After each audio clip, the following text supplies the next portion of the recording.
Assalamualaikum warahmatullahi wabarakatuh. Waalaikumsalam warahmatullahi wabarakatuh. Bismillah, alhamdulillah, wassalatu wassalamu ala rasulillah wa ala alihi wa ashabihi wa mawala la hawla wa la quwata illa billah amma ba'd. Recording in progress. Yang terhormat Pak Yasin SPDI selaku Ketua atau Direktur dari Pelita Guru Indonesia serta founder dari grup PPG Info PPG Kemenak. Yang terhormat Bapak Muhammad Firmansyah SPDMM selaku pemateri utama, dan untuk Bapak Agung Setiawan SPDMPD selaku pemateri kedua, serta Bapak Ibu peserta webinar seri ke-7 yaitu Kiat Sukses UKM PPG dengan tema tips dan trik tujuan ujian kinerja dan ujian pengetahuan materi pedagogik yang mohon maaf tidak saya bisa sebutkan satu-satu, tapi saya doakan semoga dalam keadaan sehat walafiat. Amin. Bapak Ibu sekalian, sebelum kita mulai ke acara pada kesempatan siang hari ini, marilah kita haturkan rasa syukur kita kehadirat Allah Subhanahu wa Ta'ala, Zat yang telah memberikan kita beribu kenikmatan, beribu kesempatan, dan hingga pada akhirnya saat ini kita masih diberikan kesempatan untuk saling bersilaturahmi dalam acara webinar seri ke-7 ini. Kedua kalinya sholawat serta salam tetap terlimpah tercurah kepada junjungan kita Nabi besar Nabi Agung Nabi Muhammad Shallallahu Alaihi Wasallam. Kita nantikan syafaatnya nanti di yaumul akhir. Bapak Ibu peserta webinar seri ke-7 sekalian, saya di sini selaku pembicara serta moderator dalam acara webinar seri ke-7 Pelita Guru Indonesia. Sebelumnya akan memperkenalkan diri saya. Nama saya Mafrus Anwari SPD. Tempat tanggal lahir Ngawi 14 Juli 1993. Sekarang berdomisili di daerah Tangerang Selatan, lebih tepatnya di Pondok Aren. Sama dengan Bapak Ibu sekalian, saya juga guru honorer dan mohon doanya nanti bisa ikut PPG di tahun-tahun berikutnya karena alhamdulillah pretesnya udah lulus. Sebelum kita memasuki acara, perkenankan saya untuk membacakan susunan acara pada kesempatan siang hari ini. Yang pertama yaitu pembukaan, yang kedua nanti menyanyikan lagu Bangsa Indonesia Raya. Acara berikutnya yaitu sambutan dan penjelasan teknis oleh Bapak Muhammad Yasin SPDI. Acara berikutnya yaitu dari pertama sumber nanti akan menjelaskan tentang selanjutnya untuk narasumber kedua yang disampaikan oleh Bun Setiawan untuk materinya pembahasan soal UP pedagogik. Terus nanti berikutnya ada post-test. Kalau tadi ada pretest, nanti juga masih ada post-test Bapak Ibu. Nanti post-testnya akan disampaikan setelah Pak Agung memberikan materi. Acara berikutnya yaitu sesi tanya jawab. Ada nanti informasi tambahan dan penutup. Demikian untuk susunan acara webinar seri ke-7 pada kesempatan siang hari ini. Marilah acara pada kesempatan siang hari ini kita buka dengan bacaan umum. Semoga acara pada hari ini bisa diberikan kelancaran dan juga pastinya bermanfaat bagi kita semuanya. Ala hadirin wa ala kulli niyatin sholihah wa ila hadratin Nabi Al-Fatihah. A'udzu billahi minasyaitonir rajim. Bismillahirrahmanirrahim.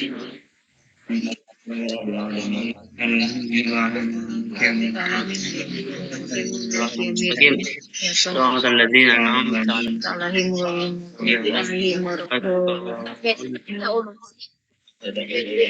Semoga Allah memberikan bagi kita semua untuk hari ini, juga nanti untuk Bapak Ibu yang sedang mengikuti atau sedang menunggu ujian ataupun juga Baik, Bapak Ibu serta seri ke-7, sebelum melanjutkan ke acara berikutnya, Mari kita sejenak Kan buri sisa kabeh wis deh. menegakkan badan kita untuk menyanyikan lagu kebangsaan Indonesia Raya.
Indonesia Raya merdeka.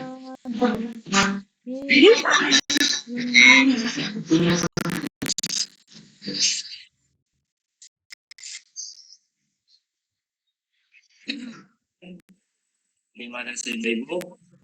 Semoga dengan menyanyikan lagu kebangsaan Indonesia Raya menambah semangat kita untuk tetap mencintai negara tercinta kita ini.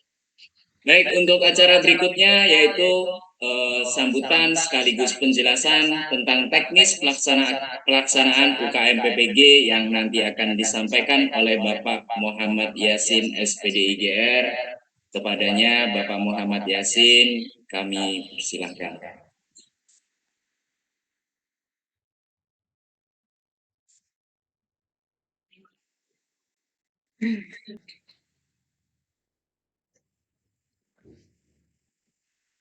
Bapak Ibu, Assalamualaikum warahmatullahi wabarakatuh. Waalaikumsalam warahmatullahi wabarakatuh. Yang saya hormati moderator serta pemateri kita Bapak Edwin Agung, serta rekan-rekan guru se-Indonesia. Pertama dan utama sama-sama kita panjatkan Allah Subhanahu wa Ta'ala yang telah memberikan nikmatnya kepada kita sehingga pada kesempatan kali ini kita bisa bersilaturahmi, bersilaturahmi dan berkumpul dalam rangka belajar dan sharing bersama ya Bapak Ibu. Selawat serta salam semoga selalu terangkat di berbagi Nabi besar Muhammad Sallallahu Alaihi Wasallam yang telah menolong dan membawa kita umat yang dan mati ilan. Bapak Ibu, sebelumnya perkenalkan, mungkin selama ini kita berkomen ya di Facebookan atau di WA ya. Perkenalkan saya Muhammad Yasin, admin info PPG Kemenak Facebook ya Bapak Ibu ya. Yang selama ini kita hanya bisa berkomen-komen, jawab di Facebook. Pada kesempatan siang hari ini kita bisa bertatap ya. Inilah saya ya. Saya itu adalah guru honorer juga Bapak Ibu ya. Sama seperti Bapak Ibu, saya sejak 2008 sudah mengabdi di madrasah swasta Bapak Ibu. Dan alhamdulillah pada 2018 saya terpanggil PPG dari Luring Bapak Ibu ya.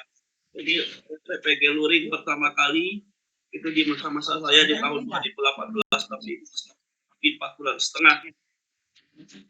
Saya dulu PPG itu mapalnya Quran hadis.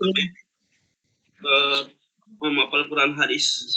Di luar kena pada ini saya ikut. Dan alhamdulillah saya PPG di 2018 bulan Desember dan UP-nya saya dulu di bulan April Bapak Ibu, di 2019. Jadi saya cukup lama tuh dari Desember 2018 ke April 2019. Jadi setahun ya. Dari 18 ke 19. Nah, jadi mungkin ada kekurangan dan ada kelebihan sih Bapak Ibu ya dalam PPG itu antara daring dan luring ya. Kalau saya dulu kekurangannya itu ya habis di biaya Bapak Ibu. Jadi ongkos setiap hari kita makan siang malam dari pagi sampai sore ya, artinya 2 kali makan. Belum membayar kosan ya teman-teman yang dari luar. Karena PPG-nya nggak sesuai dengan lokasi, bisa disediakan di mana saja. Bahkan rekan saya ada yang dari Lombok, dari Nunukan ke Jakarta, Bapak Ibu, ke UIN Syarif Hidayatullah Jakarta. Itu suka dukanya gitu. Bahkan ada yang sampai saat ini rekan saya, PPG 2018, ada yang belum lulus UP, Bapak Ibu. Yaitu rekan dari Lombok, karena dulu di PPG 2018, Lombok itu diprioritaskan, Bapak Ibu. Guru-gurunya dipanggil kurang lebih ada kuota 30% dari peserta PPG Indonesia. Saudara-saudara kita di Lombok.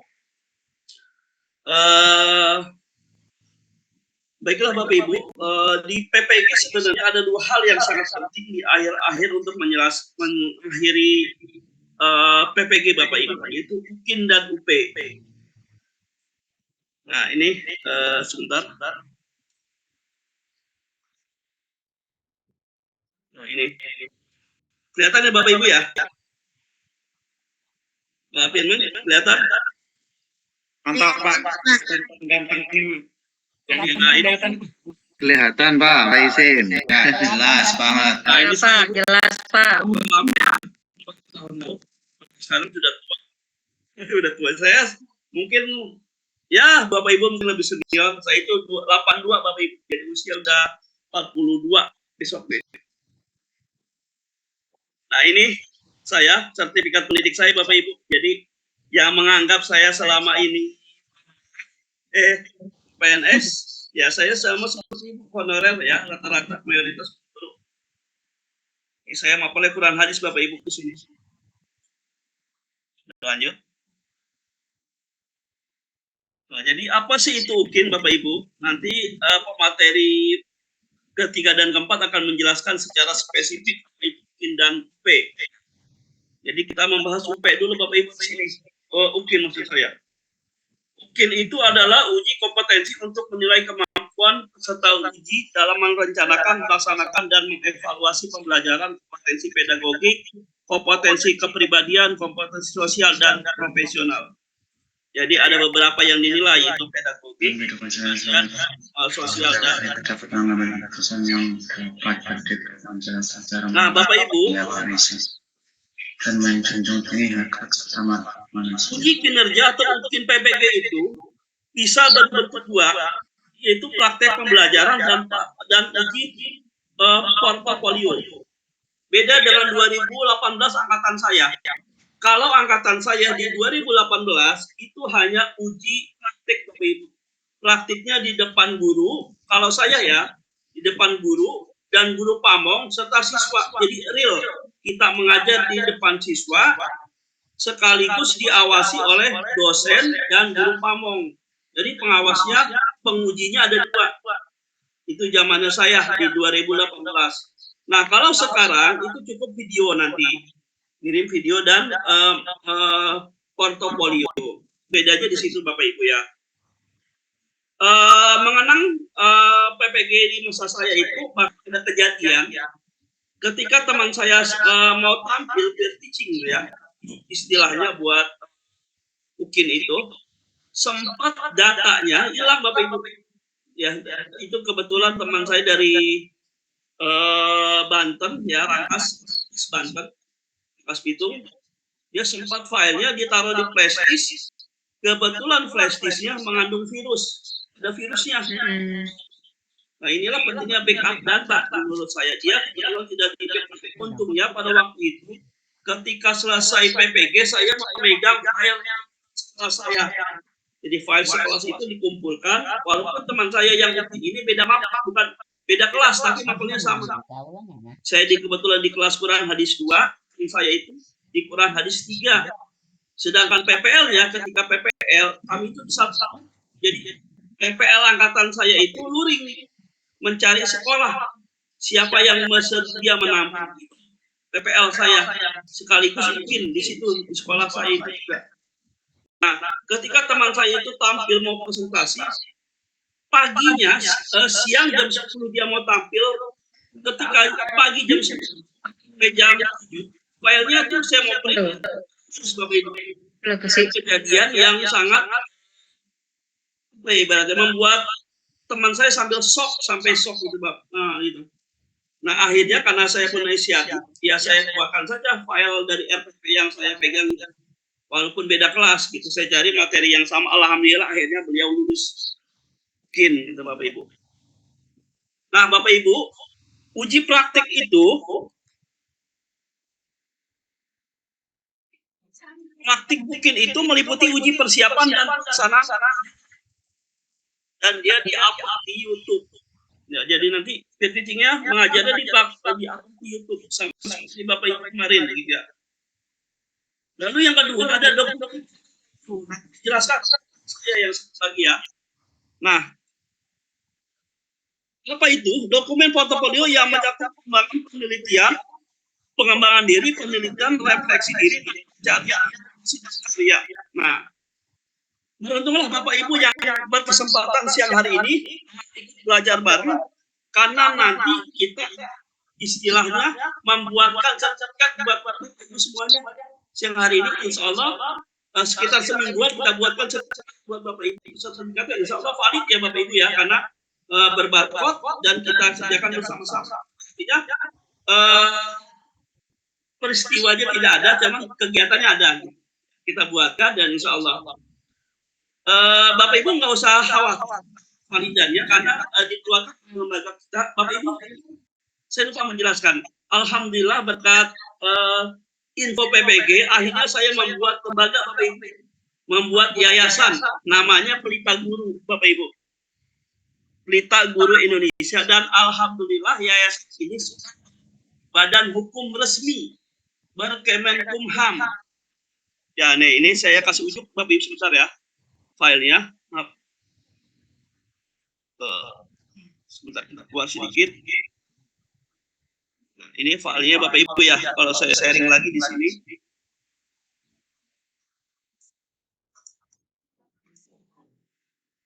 Sebentar. Alhamdulillah, Bapak senang. Ya. Ini saya berinisiatif dengan rekan saya.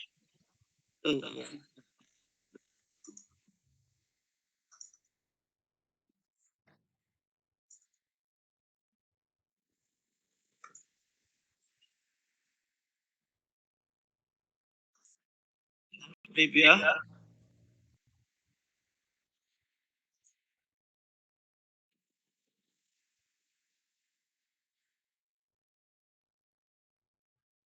Kelihatan ya Bapak Ibu ya? Pak Firman kelihatan? Belum Pak, belum. Belum. Oh, belum. Ah, ini dia. Sudah ya? Ya itu. Nah, ini yayasan saya Bapak Ibu, walaupun baru, alhamdulillah saya disiapkan dengan rekan saya. Ini yayasan saya sudah berkemenkumham ya Bapak Ibu ya. Jadi Pelita Guru, nah ini dia. Pelita Guru, nah ini saya sudah berkemenkumham, ini rekan saya, semuanya panitia. Nah ini dia, nama saya Pak Muhammad Yasin. Jadi sudah resmi, jadi insya Allah nanti kita buatkan sertifikat buat Bapak Ibu semuanya gitu ya.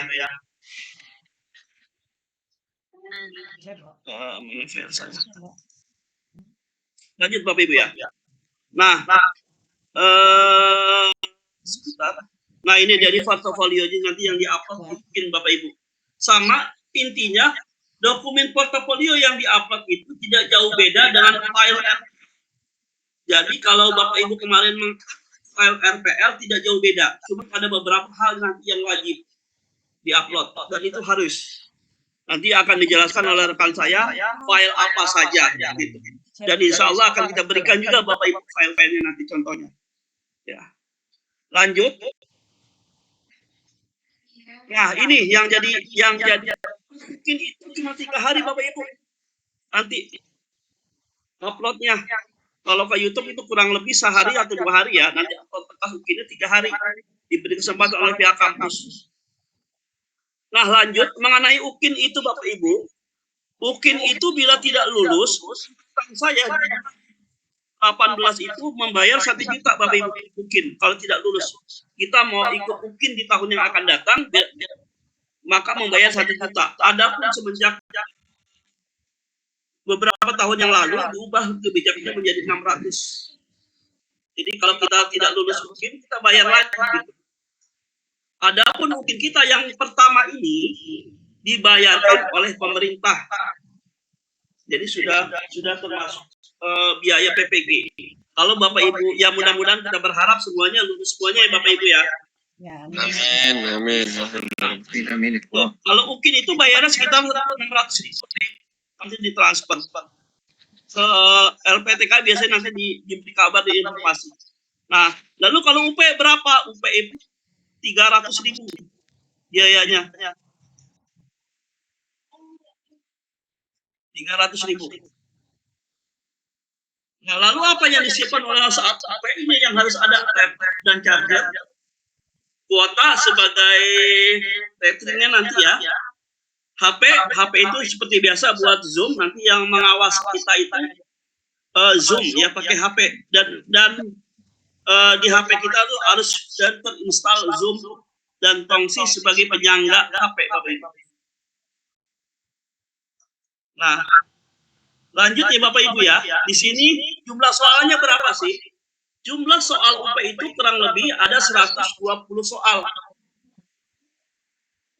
Nah, ini kepribadian 20 soal, profesional ini pelajaran ya, tergantung mapel ya 50 dan pedagogi soal. Nah, pedagogik ini yang hampir rata-rata itu sama semua mapel Bapak Ibu. Jadi mapel guru kelas, RA, fikih, Quran hadis, SKI dan lain sebagainya itu rata-rata hampir mirip. Nah, pada kesempatan ini nanti kita akan berikan contohnya pedagogika seperti apa. Itu ya Bapak Ibu ya. Lanjut. Mengerjakannya jam. Mengerjakannya kurang lebih 3 jam. Lanjut.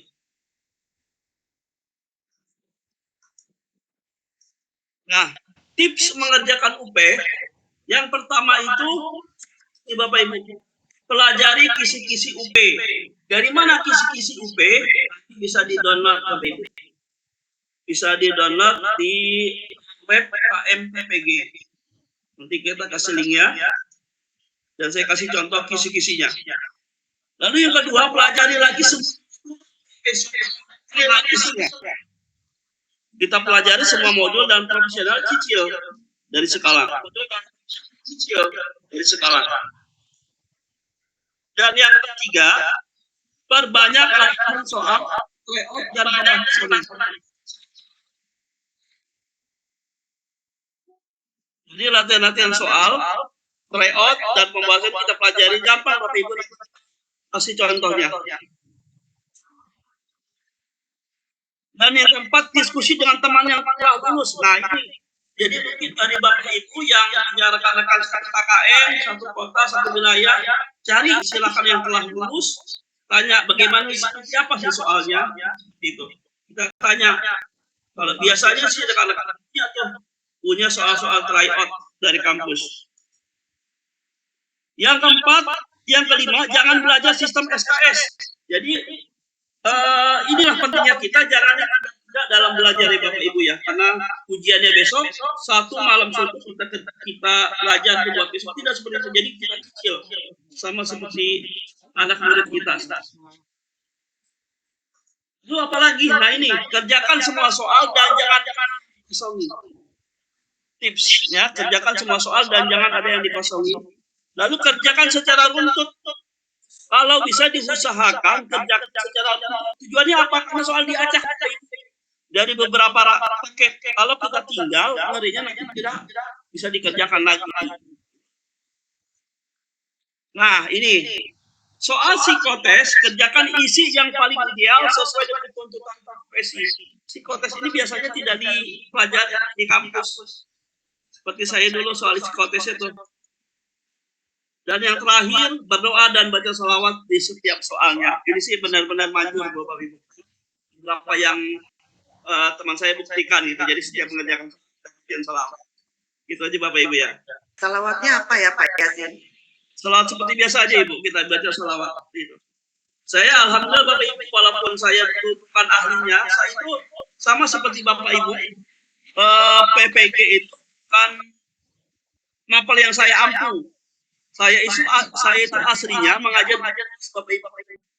Karena di 2018 itu kan sudah berlaku linearitas, ya linearitas ijazah. Jadi karena linearitas ijazah saya PAI, ya saya tidak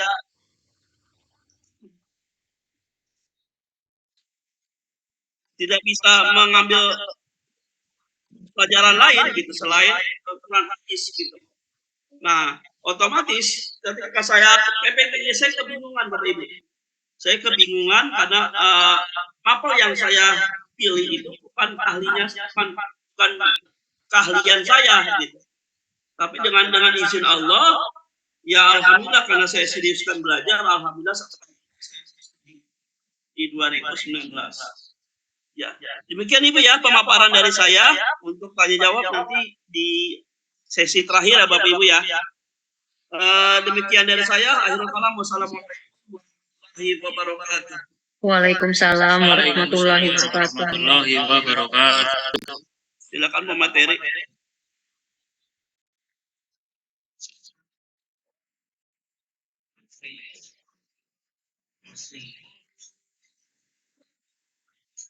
Silakan moderator Pak Mahrus, saya silakan. Ya. Oke. Yes. Oke. Terima kasih Pak Yasin atas pemaparan terkait masalah teknis UKM PPG. Serta tadi sedikit berbagi pengalaman bagaimana beliau ini dulu di tahun 2018 melaksanakan PPG-nya. Karena zaman dulu kayaknya masih berlaku luring atau masih pulang pergi. Terima kasih sekali lagi saya ucapkan Pak Yasin. Oke, untuk materi berikutnya yaitu materi tentang uji kinerja atau UKIN yang akan disampaikan oleh Bapak Muhammad Firmansyah SPD MM. Oke, kepada Pak Muhammad Firmansyah dipersilakan. Ya, terima kasih Pak Anwar, yang terhormat Pak Muhammad Yasin, serta Bapak Ibu guru sekalian yang berbahagia. Gimana Bapak Ibu yang batch 2 rasanya? Mantap. Masih semangat? Semangat, Pak. Semangat Pak. Sudah sampai PPL keberapa? Yang live video nih. Apa? TL 2. Minggu lagi. 3. Selanjutnya siapkan UKIN dan UP ya. Insya Allah. Masya Allah, Insya Pak. Allah. Merasakan yang Bapak Ibu rasakan tuh baru kemarin Bapak Ibu. Karena saya ikut tahun 2022 ya, pelaksanaannya bulan Oktober. UKIN dan UP-nya itu di bulan Februari. Ya, jadi saya sama seperti Pak Yasin, PPG terlama 1 tahun dari tahun 2022 lulus tahun 2023 gitu ya. Jadi 23. lulus 2023 dan insya Allah Bapak Ibu nih saya doakan semuanya lulus. Amin ya Allah, Allahumma amin. Amin. Profesi ya karena Reaksi Pak. Ikhtiar. BSK 2022 lulus baru kemarin 2023 skak PT saya masih tidak layak. Nah, Pak Yasin senyum-senyum aja tuh. Masih tidak layak. Ya, jadi masih bersabar lagi. Ya mungkin itulah ya hikmahnya bersabar ya. Sabar dulu ya, dari lulus pretest masih bersabar. menunggu penempatan LPTK. LPTK bersabar menjalani pelaksanaan PPG, ya, dan masih bersabar lagi setelah lulus untuk mendapatkan tunjangan profesinya. Nah, ya, tanpa berpanjang kala, Bapak Ibu, saya langsung akan mencoba berbagi layar ya.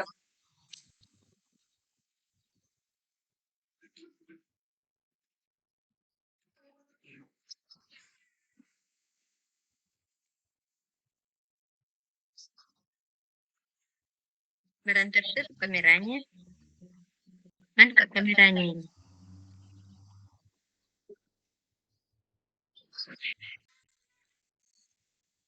Bukan.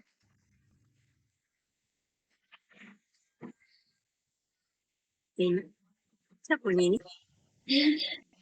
Ini iya. Sementara buka layar. Ternyata Bapak Ibu ya, untuk materinya. Sini ada namanya. Kameranya. Uji kinerja atau UKIN, Bapak Ibu, perkenalkan, nama saya Muhammad Firmansyah ya. Saya lahir di Pekalongan, Jawa Tengah, tapi alhamdulillah dari kecil sampai besar tinggal di Tangerang Selatan, tinggal di Bogor Bapak Ibu, tapi mengajar di Tangerang Selatan. Dan saya sama seperti Bapak Ibu guru semuanya, ya, guru honorer, ya, dan alhamdulillah tahun 2022 terpanggil PPG, di tahun 2023 kemarin di bulan Februari, alhamdulillah sudah lulus UP, dan alhamdulillah juga Bapak Ibu PNRT keluar di bulan Agustus dan sudah bisa mengajukan in-passing, ya, kendalanya di situ aja di tahap pencairannya karena belum bisa cair, karena yang lulus 2023 mau tidak mau dan suka tidak suka pencairannya 1 tahun kemudian. Nah, beruntunglah Bapak Ibu, insya Allah lulus 2023 nanti ya Desember lulus, ya, langsung bisa cair di Januarinya. Ya. Amin. Amin ya Allah ya Rabbal alamin. Ya, apa uji kinerja itu? Uji kinerja adalah uji kompetensi untuk menilai kemampuan peserta PPG dalam merencanakan, melaksanakan, mengevaluasi pembelajaran. Nah, di sini ada 4 kompetensi yang dinilai: kompetensi pedagogik, kompetensi profesional, kompetensi kepribadian, dan kompetensi sosial. Nah, dalam uji kinerja Bapak Ibu, seperti tadi Pak Yasin sudah sempat bilang, ada 2 kegiatan yang harus kita lakukan, yaitu yang pertama UKIN portofolio dan yang kedua UKIN praktek pembelajaran. Nah, kita bahas, kita bedah satu-satu ya. 1, UKIN portofolio. Ya, di sini ya, capaian pembelajarannya mampu mengembangkan diri secara berkelanjutan sebagai guru profesional. Jadi, ciri-ciri guru profesional Bapak Ibu ternyata ini nih, ya. Melaksanakan penelitian dan publikasi, refleksi diri, pencarian informasi baru, inovasi, prestasi melalui kompetisi, dan pengabdian kepada masyarakat. Jadi ada 6 ciri-ciri guru profesional. Nah, mau tidak mau ya kita harus melaksanakan 6-6-nya ini. Gitu. Nah, ke-6-nya ini harus dibuktikan dengan bukti fisik yang ada. Lanjut ya. Nah, nih Bapak Ibu, portofolio KMPPG yang pertama telah melaksanakan penelitian dan publikasi. Ya, penelitian publikasinya berupa PTK, ya, atau penerbitan buku. Yang kedua melaksanakan refleksi diri. Refleksi diri ini perbaikan. Jadi semua hal yang kita lakukan selama pembelajaran kita refleksikan, kita perbaiki. Ya. Yang ketiga telah melaksanakan pencarian informasi baru, ini melalui kegiatan seminar, workshop, latihan, dan lain sebagainya. Yang keempat telah melaksanakan inovasi, yaitu kegiatan membuat modul dan lain sebagainya. Dan yang 2 lagi, prestasi melalui kompetisi dan pengabdian kepada masyarakat itu sebagai tambahan. Nah, dan ini semua nanti dinarasikan disertai bukti terlampir. Ini Bapak Ibu yang perlu kita ketahui, ya. Kapan masa pengumpulan portofolio? Kita karena dalam PPG dalam jabatan, yaitu karya selama 3 tahun terakhir sebelum menjadi mahasiswa PPG. Ya. Nah, untuk prajab, karena sekarang ada PPG prajab, karya 1 tahun terakhir ditambah selama menjadi mahasiswa PPG. Nah, kemarin di angkatan saya batch 3 tahun 2022, supaya lebih aman diambil 2 tahun terakhir Bapak Ibu. Jadi walaupun karya selama 3 tahun terakhir diakui, tapi kita mengambil amannya aja selama 2 tahun terakhir.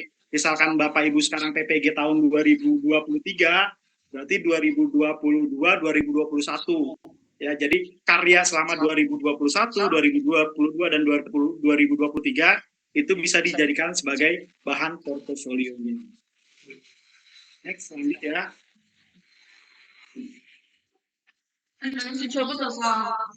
Yang utama Bapak Ibu ya, tadi melaksanakan penelitian dan publikasi, melakukan refleksi diri, informasi dan pengetahuan baru, menghasilkan inovasi. Ini 4 komponen utama yang wajib ada diisi pada dokumen portofolio Bapak Ibu. Jadi kalau ada satu yang tidak diisi, maka sudah bisa dipastikan ya, statusnya tidak lulus.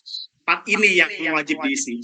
Dan 2 komponen tambahan, berprestasi melalui kompetisi dan melaksanakan pengabdian kepada masyarakat, ini tambahan, tidak wajib diisi, tapi alangkah baiknya kalau memang Bapak Ibu pernah melakukan kompetisi atau lomba, Bapak Ibu pernah menjadi kepanitiaan di madrasah, itu diisi ya, karena menambah penilaian.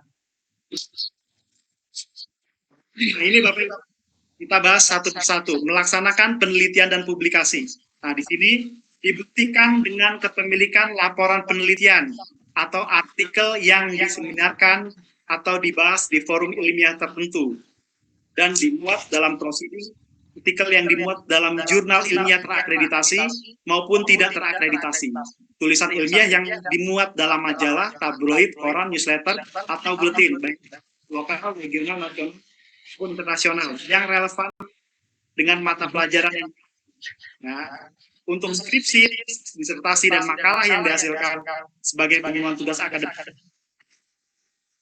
menjadi mahasiswa tidak dimasukkan sebagai komponen karya pengembang diri. Jadi yang dimasukkan ini Bapak Ibu ya, jurnal ilmiah ya, salah satunya PTK ya. Lanjut untuk yang kedua, dideskripsikan dalam bentuk narasi tentang proses perbaikan. Ini yang kedua Bapak Ibu ya. Yang kedua refleksi diri ya, refleksi diri. Jadi bagaimana kita membuktikan tentang refleksi yang kita lakukan ya, secara terus-menerus. Rencanakan melaksanakan evaluasi pembelajaran, melaksanakan penelitian, mengembangkan karya inovasi terkait tugas guru secara umum ya, dideskripsikan kesalahan dan perbaikan, permasalahan dan perbaikan ya. Hal-hal yang mencakup keberhasilan juga diceritakan sebagai penguatan, bukti perubahan atau perbaikan yang telah dicapai. Ini merupakan refleksi diri kita sebagai guru, refleksi diri. Contoh misalkan kita ketika membuat media pembelajaran, ternyata anak-anak membuat PowerPoint seperti itu ya, anak-anak kok kurang tapi menyimak gitu. Berarti PowerPoint itu mesti ada yang diubah. Jadi belum diubah dan sudah diubahnya, itu merupakan salah satu kegiatan refleksi diri. Next, yang ketiga, mencari informasi baru. Nih Bapak Ibu, nih yang kan nanti Pak Yasin berikan sertifikat ya, berupa kegiatan, seminar, lokakarya, webinar, konferensi, ya, diklat, ya, bukti fisiknya berupa sertifikat.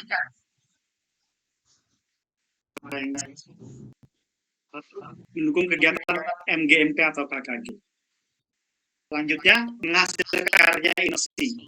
Ya, karya dapat berupa buku, modul, diklat, media atau alat bantu pelajaran, karya teknologi, seni atau olahraga.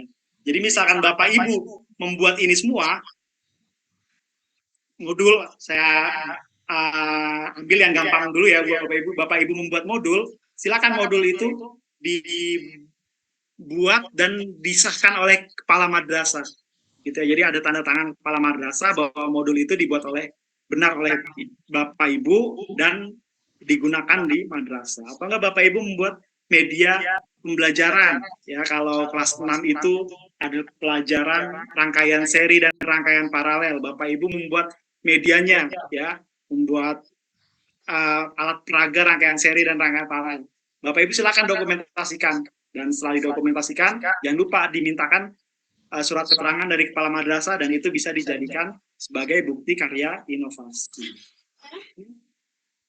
Nanti akan ada deskripsi nanti akan saya kasih contohnya bagaimana cara kita merapikan portofolio. Jadi setiap kegiatan itu diberi deskripsi. Ya, contoh ketika kita membuat modul pada semester 1 tahun pelajaran 2023, saya membuat modul apa gitu ya, mata pelajaran IPA kelas 6 misalnya seperti itu. Jadi di kolom deskripsi ini nanti Bapak Ibu jelaskan, dan di bawahnya baru hasil karyanya, modul, tahun pembuatan, dan seterusnya. Nanti akan saya contohkan. Nah, ini unggah buktinya ya, nanti akan saya contohkan juga. Nah, ini Bapak Ibu, untuk portofolio ini, UKIN, ya, ini yang menilai masih dosen dari kampus dan satu orang guru pamong. Ya, jadi dinilai oleh kampus dan satu orang guru pamong. Artinya gini, ketika Bapak Ibu sudah mengunggah semuanya, insya Allah lah dimudahkan oleh kampus. Selama ini kita belajar di kampus juga kan selalu dimudahkan kan, ya. Artinya ketika ada tenggat waktu lewat, masih bisa mengumpulkan. Ini pun seperti itu untuk UKIN, ya. Tapi jangan disepelekan Bapak Ibu. Nah, kata kuncinya di situ, jangan disepelekan. Misalkan tidak ada, Bapak Ibu tidak upload, ya. Itu yang menjadi tidak lulus, gitu ya. Ya diusahakanlah minimal ada, ya, baik itu tadi apa karya tulis ilmiah, PTK, atau pencarian informasi baru, sertifikat, ya, sertifikat pelatihan, ya. Saya kemarin itu di kampus bukan diwajibkan ya, untuk sertifikat itu minimal ada 10, ya, sama seperti pada saat RPL gitu. Jadi ada 10, lebih ya lebih bagus, ya, karena sertifikat itu nanti ada penilaiannya, mana yang poin setengah, mana yang poin 1, seperti itu, ya. Nah, ini rubrik penilaiannya Bapak Ibu, ya. Jadi itu, ya, publikasi. Misalkan Bapak Ibu punya karya tulis ilmiah yang telah diseminarkan di sekolah, itu baru hanya mendapat 1 poin, ya. Bapak Ibu mengikuti diklat 32 jam pelajaran, itu skornya baru 1 poin Bapak Ibu. Ya. Bapak Ibu melaksanakan refleksi pengembangan diri, ya, selama 1 semester minimal 1 kali, itu baru mendapat angka kreditnya setengah. Ya, jadi nilainya kecil, ya, kecil-kecil, makanya kita harus upload yang banyak gitu. Nah, lanjut sini rubrik ya. Ini tadi karya tulis yang diseminarkan hanya 1 poin, ya, belum diseminarkan setengah. Karya ilmiah populer di media massa nasional 1,5 poin. Di tingkat provinsi kabupaten 1 poin. Ini refleksi diri, ya, 1,5 poin semuanya. Yang melaksanakan perencanaan, pelaksanaan asesmen pelajaran 1,5 poin, ya. Refleksi penelitian 1,5 poin, refleksi pengembangan karya inovasi 1,5 poin. Pencarian lokakarya, ya, lokakarya seminar tingkat sekolah, tingkat gugus, ya, tingkat sekolah atau gugus sebagai peserta panitia atau moderator itu nilainya 0,1, tingkat kabupaten 0,25, ya. Diklat 32 jam hanya 1. Inovasi baru nih, karya teknologi kompleks 4, alat peraga sederhana 1, ya. Modul atau LKPD 1 poin, ya. Makanya poinnya kecil-kecil Bapak Ibu, jadi jangan sungkan untuk upload sebanyak-banyaknya, gitu ya. Lanjut, karya teknologi kompleks. Nah, ini 1 karya program aplikasi komputer, sepertinya untuk kompleks ya kita belum lah, sederhana mungkin ya. Nih, pengembangan model metodologi pembelajaran yang telah divideokan. Ini video YouTube ya. kita pada saat pandemi kemarin membuat banyak video pembelajaran dari YouTube, ya boleh silakan dimasukkan ke karya teknologi sederhana, karya eksperimen sains, ya karya teknologi sederhana. Ini rubriknya. Nah ini prestasi dan kompetisi. Ya, jadi Bapak Ibu, ini tambahan tadi ya, prestasi melalui kompetisi. Bapak Ibu mengikuti kompetisi tingkat kecamatan atau gugus, poinnya 0,3. Juara 1 dan 5 saja yang diakui. Jadi juara 1, 2, 3, juara harapan 1 dan harapan 2. Harapan 3-nya tidak termasuk. Tingkat kabupaten ya 0,5, tingkat provinsi 1. Nah, ini baru tingkat nasional, finalis masuk 1, juara ya. Poinnya 2. Internasional ya, mudah-mudahan ada Bapak Ibu yang pernah mengikuti kompetisi tingkat internasional. Ya, lumayan, finalis saja 2, juara 1 sampai 5, 3. Dan ini pengabdian kepada masyarakat, ya, kepanitiaan, ya, kepanitiaan.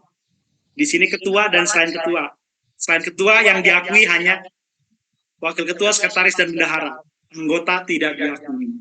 Ya, ini jadi kepanitiaan. Skor tiap komponennya ya. Diubah menjadi skala 0 sampai 100 digabungkan dengan capaian lain untuk menentukan kelulusan. Nah, itu Bapak Ibu portfolionya ya lumayan banyak. Artinya kalau kita siapkan dari sekarang sambil melaksanakan PPL gitu ya, sambil ngerapihin portofolio UKIN-nya, saya kira tidak berat. Jangan pada saat sudah pelaksanaan UKIN, Bapak Ibu baru mengumpulkan. Saya yakin itu akan lumayan menyita waktu ya, lumayan menyita waktu. Dan yang kedua tadi seperti Pak Yasin bilang, selain UKIN portofolio itu UKIN pelaksanaan pembelajaran ya. Jadi pelaksanaan pembelajaran ini ada 2 Bapak Ibu. Yang satu instrumen RPP, merencanakan pelaksanaan pembelajaran. Jadi RPP kita ya yang telah diperbaiki ya, kemarin kita pada saat Lokakarya membuat RPP kan, RPP sampai banyak dan itu dikomentari oleh dosen ya, bahkan dicoret-coret, diganti sana sini. Nah, RPP itu yang masuk ke UKIN Bapak Ibu. Nah, RPP yang UKIN ini lalu dilaksanakan pembelajarannya di dalam kelas, pembelajaran dalam kelas dan divideokan ya, divideokan. Jadi selama sesuai dengan RPP 2 jam pelajaran, berarti 2 kali 35 menit untuk MI ya, 35 menit, 70 menit kita melaksanakan pembelajaran sesuai dengan RPP yang sudah kita buat dan sudah diperbaiki. Nah, ini Bapak Ibu nih ya, penampilan kemampuan mengembangkan peralatan pembelajaran RPP. Nah, penampilan proses pembelajaran di kelas real, penguasaan materi, strategi belajar, ya, membuka persepsi penyajian materi inti, evaluasi dan menutup pelajaran, memilih dan menggunakan media pembelajaran, kemampuan menjelaskan, bertanya dan menjawab pertanyaan, kemampuan berinteraksi, berinovasi dalam belajar, kemampuan mengelola kelas. Jadi ini yang dinilai Bapak Ibu, ya. Ini alur dan tahapan proses pembelajaran, fokus penilaiannya ya, kesesuaian proses pembelajaran dengan RPP. Jadi ini penting Bapak Ibu, jangan sampai di RPP pertama ada ice breaking, tiba-tiba langsung ke materi inti, ya, berarti nggak sesuai. Penguasaan bahan ajar, kualitas interaksi dengan siswa selama proses pembelajaran, penggunaan media atau alat bantu pembelajaran, perlakuan yang tepat pada siswa, ya, kemampuan melakukan evaluasi dan sebagainya. Ini yang dinilai dalam UKIN pembelajaran. Ini Bapak Ibu ya, yang penting dalam video UKIN, pada awal video peserta menunjukkan kartu peserta. Jadi kartu peserta Bapak Ibu pegang, Bapak sebutkan identitas Bapak Ibu ya. Lalu Bapak Ibu langsung melaksanakan praktek pembelajaran ya. Dalam satu rangkaian waktu. Nah ini. Ada waktunya Bu, Bapak Ibu, tanggal, bulan, dan jam. Ya, di beberapa kampus diminta menggunakan waktu real, ya.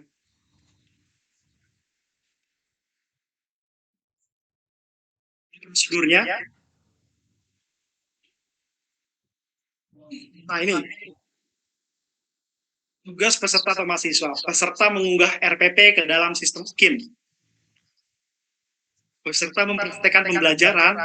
Ya, pembelajaran berarti saat ini seperti biasa ya, di kelas dalam durasi 2 jam pelajaran sesuai jadwal UKIN yang ditentukan.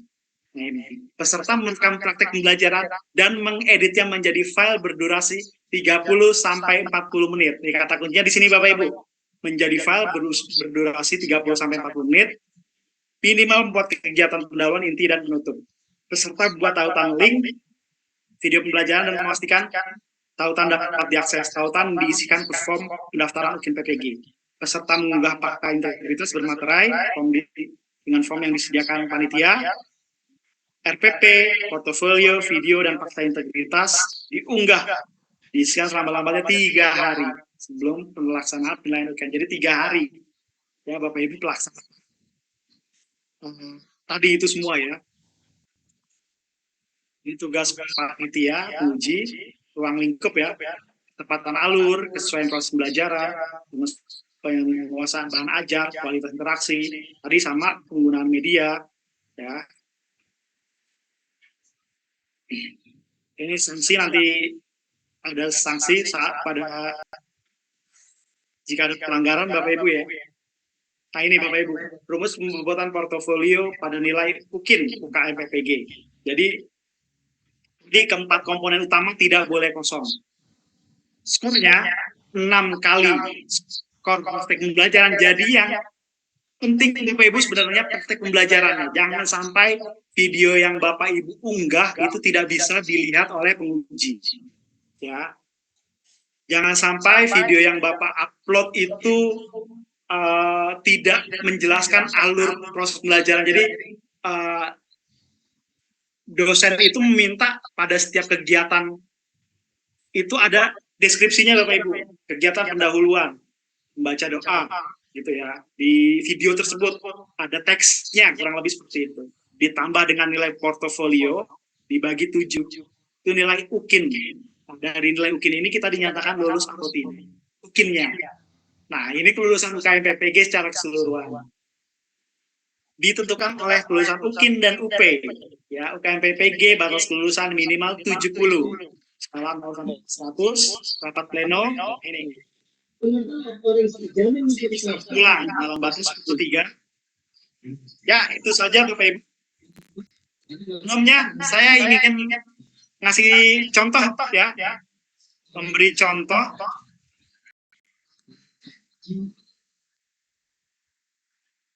Assalamualaikum Pak, boleh bisa bertanya Pak? Ya, silakan Bu. Saya bahkan ada taker yang gelombang kedua kemarin itu saya nggak lulus Pak, nggak lulusnya di UP. Di UKIN? Bukan Pak, UP, uji pengetahuan. Saya mau tanya Pak, berarti UKIN-nya nggak ulang lagi kan? Ya Bu, jadi kalau tadi seperti Pak Yasin bilang, ketika Pak Ibu tidak lulus salah satunya ya, berarti hanya mengulang salah satunya di UP-nya saja. UKIN-nya Bapak Ibu tidak perlu mengulang. Ya. Oh gitu Pak. Ibu hanya fokus belajar UP aja, UKIN-nya tenang, aman gitu ya. Nah ini untuk rekan-rekan yang belum lulus UKIN ya, belum melaksanakan UKIN, saya akan memberi contoh ya.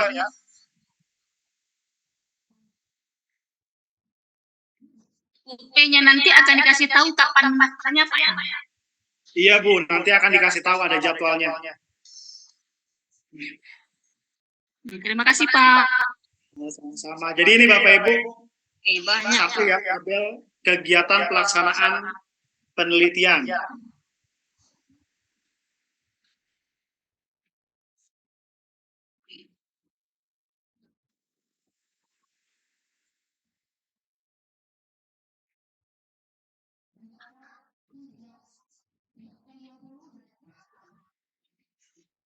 Nama ya. Nah, seperti ini Bapak Ibu. Nih. Jadi Bapak Ibu nanti membuat deskripsi. Nanti deskripsi ini terlihat Bapak Ibu ya. Tak terlihat, Pak. Belum, Pak, belum. Belum, Pak. Belum muncul. Belum ada. Oke. Iya, laptop udah. Belum ada. Itu refleksi diri sebanyak itu, Pak, yang harus dibikin. Kelas saja, Bu. Oh iya. Iya, Bu. Gimana Bapak Ibu terlihat? Belum, Pak. Ya, belum, Pak.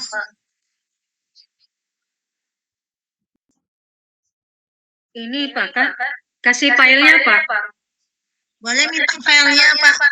Iya, Pak. Boleh minta filenya. Ya, udah terlihat nggak? Oh, udah. Ya. Ya. Nanti Ya, ada. Ya, jadi Bapak Ibu nanti silakan dikondisikan. Jadi ini salah satu contoh ya. Bapak Ibu melaksanakan PTK apa gitu ya, membuat PTK tentang apa, dan di sini jenis judul bawahnya baru daftar kegiatan penelitian dan publikasi, nomor, judul, jenis karya, kasih tahun, keterangan, gitu ya. Jadi seperti ini. Ini Bapak Ibu tinggal disesuaikan aja dengan yang PTK yang Bapak Ibu punya, gitu. Atau enggak misalkan kita tabel nomor 2, kegiatan refleksi diri. tidak bisa menggunakan PTK yang dibikin sekarang ya, Pak? PTK yang Bisa, Bu. dibikin pas. Nah, Kenapa, Pak? Oh, enggak ya? bisa. Oh, bisa. Oh iya, alhamdulillah. Nih saya kasih form tapi ditambahkan dengan form ini, surat keterangan seminar PTK. Iya. Jadi saya kemarin salah satu publikasi saya yaitu PTK yang dibuat pada saat Bapak Ibu buat depan saat lokakarya ya. Iya. Oh. Bukan lokakarya sekarang, Pak ya. Sekarang itu PPL. Iya, di Lokakarya. Iya. Saya lokakarya malah pusatnya saja. Nih, Lokakarya RK 11. untuk PTK silakan Bapak Ibu tambahkan sudah surat keterangan telah melaksanakan seminar PTK di sekolah masing-masing gitu. Iya, Jadi kepala sekolah tangan dan daftar hadir guru-guru Bapak Ibu minta tanda tangan staf. Terlihat Bapak Ibu ya di sini ya. Iya, terlihat. Silakan Bapak Ibu ya dalam tanda kutip Bapak Ibu kondisikan lah ya. Bapak Ibu kondisikan. Nah, ini tabel kegiatan 66-nya sudah terlampir Bapak Ibu, nanti di-share sama Pak Yasin. Terus ada SK Bapak Ibu ya. SK panitia, PAT, PPDB, ujian madrasah itu masuk ke pengabdian kepada masyarakat tadi. Ya, jadi Oh iya. pengabdian kepada masyarakat itu Bapak Ibu membuat SK. Nah, di sini sudah saya lampirkan contoh SK-nya, nanti silakan digunakan saja gitu ya. Dan di sini udah refleksi contoh ya. Contoh refleksi Bapak Ibu ya. Refleksi silabus, refleksi refleksi LPD. Nanti dikasihkan, Pak, itu file refleksinya. Iya, Pak. Iya, dikasih Bu. Ya. Alhamdulillah. Terima kasih, Pak. Ya, Semuanya dikasih. Ya, tenang Pak, dikasih Pak Yasin nggak? kasih. Pak izin bertanya, Pak. Ya, Pak izin bertanya. silakan. Disampaikan di awal video peserta menunjukkan kartu peserta. Itu kita dapat kartu pesertanya dari panitia, Pak ya? Ya, nanti setelah itu kita jadi pendaftaran mungkin sebelum pelaksanaan mungkin itu yang melaksanakan itu pihak kampus. Ya. Jadi kita tinggal loginnya ya, login. Jadi username dan passwordnya nanti kita login ke aplikasi, nanti kita bisa download itu peserta dari situ. Nah, ini saya contohkan Bapak Ibu ya, bagi lagi.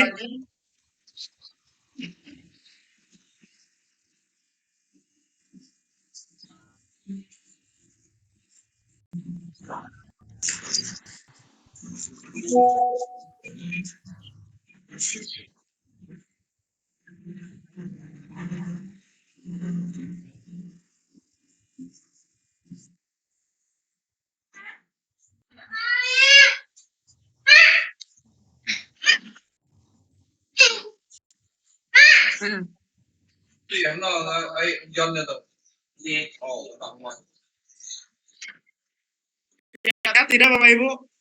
Tidak, Pak. Ya, Pak.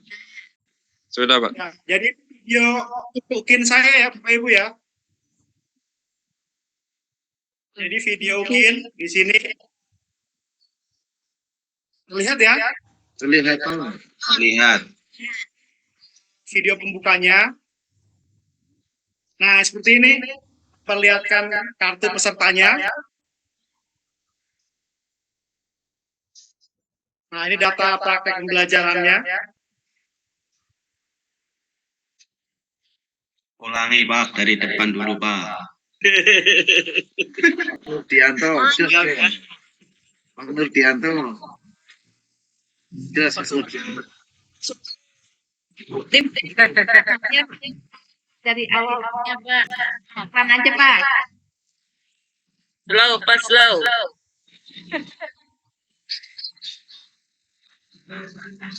Simak Ibu. 30 menit. Pak, kalau menggunakan video yang tidak bisa ya, Pak.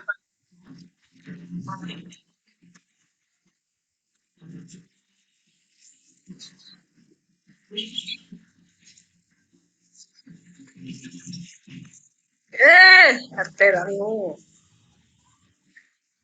Oh, nampak aku mas.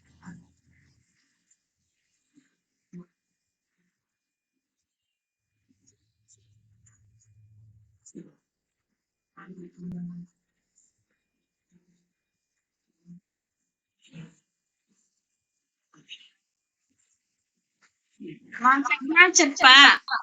Kasih link videonya aja Bapak, biar nanti semuanya satu-satu Bapak Biar bisa subscribe. Di YouTube banyak, Ibu. Ya betul Pak, videonya aja Pak. Ya, nanti saya akan share link video UKIN-nya. Nanti silakan Bapak Ibu kombinasikan gitu ya. Kombinasikan, silakan. Oke, siap. Terima kasih. Jadi seperti itu, dan jangan lupa like, komen, dan subscribe. Siap, siap. Terima kasih Pak atas penjelasannya. Tadi ada pertanyaan terakhir ya. Pak, pakai video pada saat PPL bisa atau tidak? Sebenarnya tidak boleh. Sebenarnya. Ya. Tapi kalau memang Bapak Ibu kemungkinan untuk mengambil video baru ya, dengan RPP yang sudah diperbaiki, boleh dengan catatan ada perbaikan. Ini ada perbaikan ya. Pada saat video PPL itu sudah catatan dari dosen tentang di awal itu penyampaian tujuan pembelajaran. Saya di PPL itu PPL 3 kalau nggak salah saya terlupa penyampaian tujuan pembelajaran. Pada saat video UKIN ya mau nggak mau ada yang saya perbaiki. Tujuan. Ada perbaikan dari dosen, harus langsung gitu ya Bapak Ibu. Kuncinya di situ. Siap. Materinya boleh sama berarti Pak? Boleh, Bapak Ibu. Boleh. Oh ya. Juga berarti. Cuman ditambah menunjukkan itu aja kan? Ya, itu jangan lupa di awal ya. Ya di awal. Kalau menunjukkan kartu pesertanya syutingnya di rumah, nggak Pak? Nawar lagi. Dulu kan ketahuan video itu di rumah, sedangkan ngajarnya di sekolah kelihatan bedanya kan. Terus baju yang sama. Ya berarti bajunya harus sama ya Pak. Ya. Bapak Ibu syuting kemarin PPL pakai baju pramuka, ya pada saat pelaksanaan UKIN, ya anak-anak pada saat Batik juga gitu. Ya, siap Pak, bisa Pak. Hanya menambahkan itu aja. Terima kasih Bapak. Ya, itu saja Bapak Ibu ya. Masih ada Bung yang materi selanjutnya. Maaf, tanya dulu Pak. Tanya Pak. Putri. Maaf Bapak Ibu. Anak-anak. Saya jawab nanti ada waktunya Bapak Ibu. Jadi untuk Bapak Ibu yang masih punya pertanyaan, mohon disimpan dulu. Nanti masih ada sesi tanya jawab. Ya, baik Pak. Karena masih ada satu materi lagi, pemateri yang nanti akan menjelaskan terkait masalah soal pedagogik.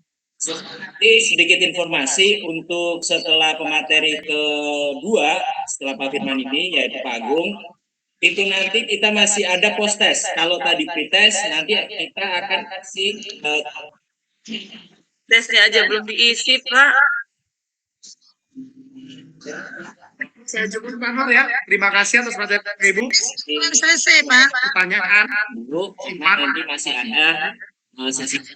Soalnya tulisannya Itu kecil-kecil. Bapak Ibu ya. ya, dari saya cukupkan. Terima kasih. Kurang lebih maaf. Billahi taufiq wal hidayah. Assalamualaikum warahmatullahi wabarakatuh. Waalaikumsalam warahmatullahi wabarakatuh. Pak, tunggu filenya Pak ya. Gini, sedikit Filenya ditunggu. informasi untuk Bapak Ibu yang menanyakan. Insya Allah nanti selain sertifikat untuk sampel yang sudah dijelaskan oleh Pak Firman ataupun juga Pak Yasin tadi, insya Allah akan kita berikan juga. Jadi jangan Nuwun, Pak. nanti untuk dari seminar yang webinar yang ketujuh ini nanti kita bonusnya banyak Bu.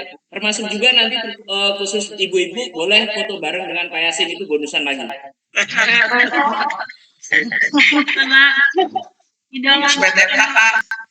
Ya. Bapak Ibu sekalian, materi berikutnya yaitu materi kedua terkait masalah pembahasan soal UP yang akan disampaikan oleh Pak Agung Setiawan, SPD MPD. Silakan. Oke, baik. Terima kasih kepada Pak Moderator, Pak Markus. Dengar Bapak Ibu suara saya? Dengar Pak, jelas. Jangan di sini, Bapak Ibu. Oke, terima kasih. Assalamualaikum warahmatullahi wabarakatuh. Waalaikumsalam warahmatullahi wabarakatuh. Semangat ya Bapak Ibu ya. Di sini saya hanya sama-sama kita belajar. Kebetulan mungkin saya duluan yang lulus PPG-nya ya.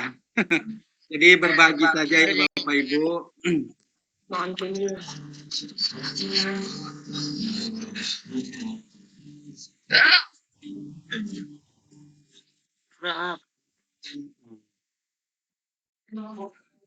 Kalian Bapak Ibu ya, terlihat ya filenya?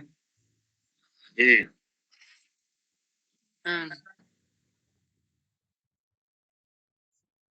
mantap Pak Agung. Bapak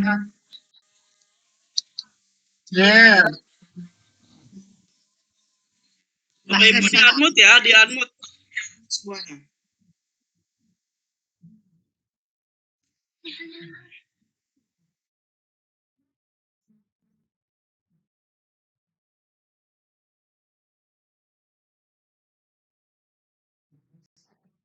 Lanjut Pak Agung, silakan. Pak Agung. Pak Agung unmute dulu Pak. Oh, terdengar ya? Ada. Terlihat ya Bapak Ibu ya. Perkenalkan Bapak Ibu, saya Agung Setiawan. Saya sama seperti Pak Yasin. Saya guru madrasah. Awal-awalnya saya mengajar dua sekolah di MI dan di SMP ya. Kebetulan pada waktu itu ada kebijakan PMT-nya itu tahun 2015 ya. Nah, waktu itu saya mengajar di SMP dan di MI. Kebetulan waktu itu di SMP saya sudah ikut UKG, uji kompetensi guru tahun 2017. Itu pretest. Alhamdulillah lulus. Karena umur saya kemungkinan masih muda kali ya. Jadi yang didahulukan yang masa kerjanya yang sudah lama. Jadi saya menunggu hampir 2 tahun PPG tahun 2019. Tapi karena belum ada kejelasan, kebetulan saya juga ikut juga pretest di MI. Saya kepanggil untuk pretest PPG, yaitu pada tahun 2019. Alhamdulillah lulus juga di pretest PPG di MI tahun 2019. Bingung nggak tuh mana yang duluan? Ternyata yang dipanggil yang di SMP. Yang dipanggil yang di SMP, kemudian saya ikut PPG pertama kali itu tahun 2019 di Untirta, Universitas Ageng Tirtayasa di Serang. Kebetulan ngekos waktu itu, istri lagi sedang hamil, saya pamit izin untuk ngekos pulang seminggu sekali. Itu perjuangan Bapak Ibu untuk mencapai. Alhamdulillah mengikuti segala kegiatan semuanya dan diakhiri dengan UP dan ujian langsung di lab Untirta. Nah, kebetulan karena pretest di MI juga lulus, saya 2021 dipanggil lagi untuk mengikuti PPG. Ya, saya berkoordinasi bicara sama keluarga ini, dilanjut tidak, suruh lanjut, saya lanjut lagi Bu. Alhamdulillah 2021 sama nunggunya 2 tahun juga, dari 2019 sampai 2021 di MI. 2021 saya mengikuti PPG di MI UIN Sultan Maulana Hasanuddin Banten, guru kelas MI. Ya, alhamdulillah online daring ya, jadi lebih fleksibel. Jadi tidak meninggalkan keluarga.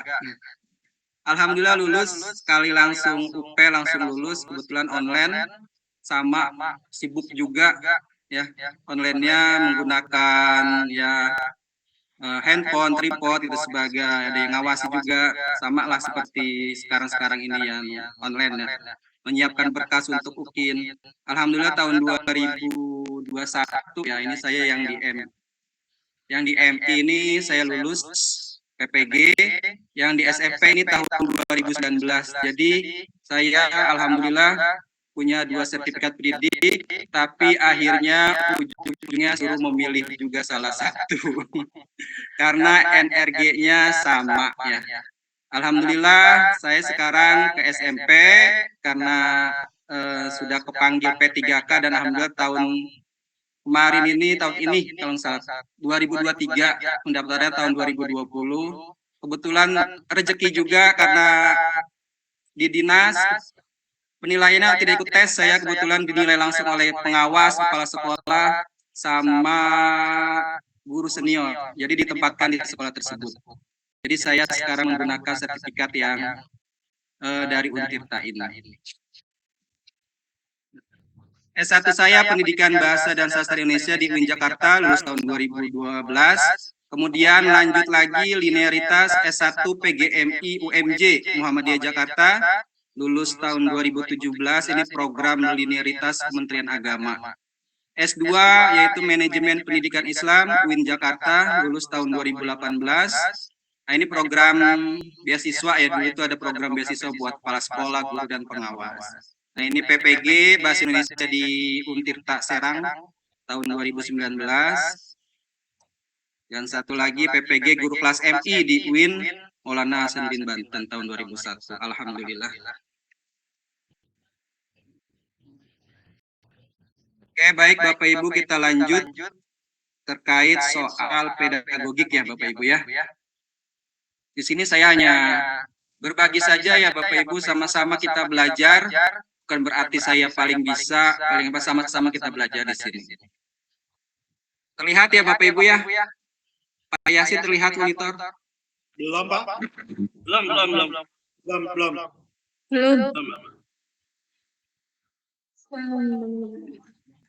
Lihat.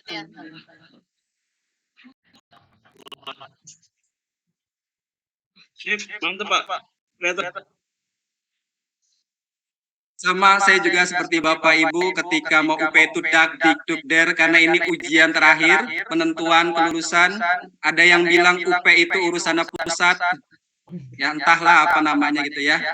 Ya mau tidak mau, ya tidak suka tidak suka, ini harus kita jalani karena ini ujung dari proses PPG, uji pengetahuan. Ya. Oke, yang pertama ya Bapak Ibu, di sini ada soal. Kalau dulu saya ada soalnya hanya pedagogik sama profesional ya. Sekarang itu katanya ada pribadian kalau nggak salah. Nah, di sini dalam konteks pendidikan, seorang guru diharapkan untuk menunjukkan kesetiaan, kepedulian, dan penghargaan yang tinggi terhadap banyak aspek dalam kehidupan bangsanya. Nah, salah satu cara untuk melakukannya adalah dengan apa? Kira-kira mana itu yang tepat? Saya kira bisa ya semua ya Bapak Ibu ya.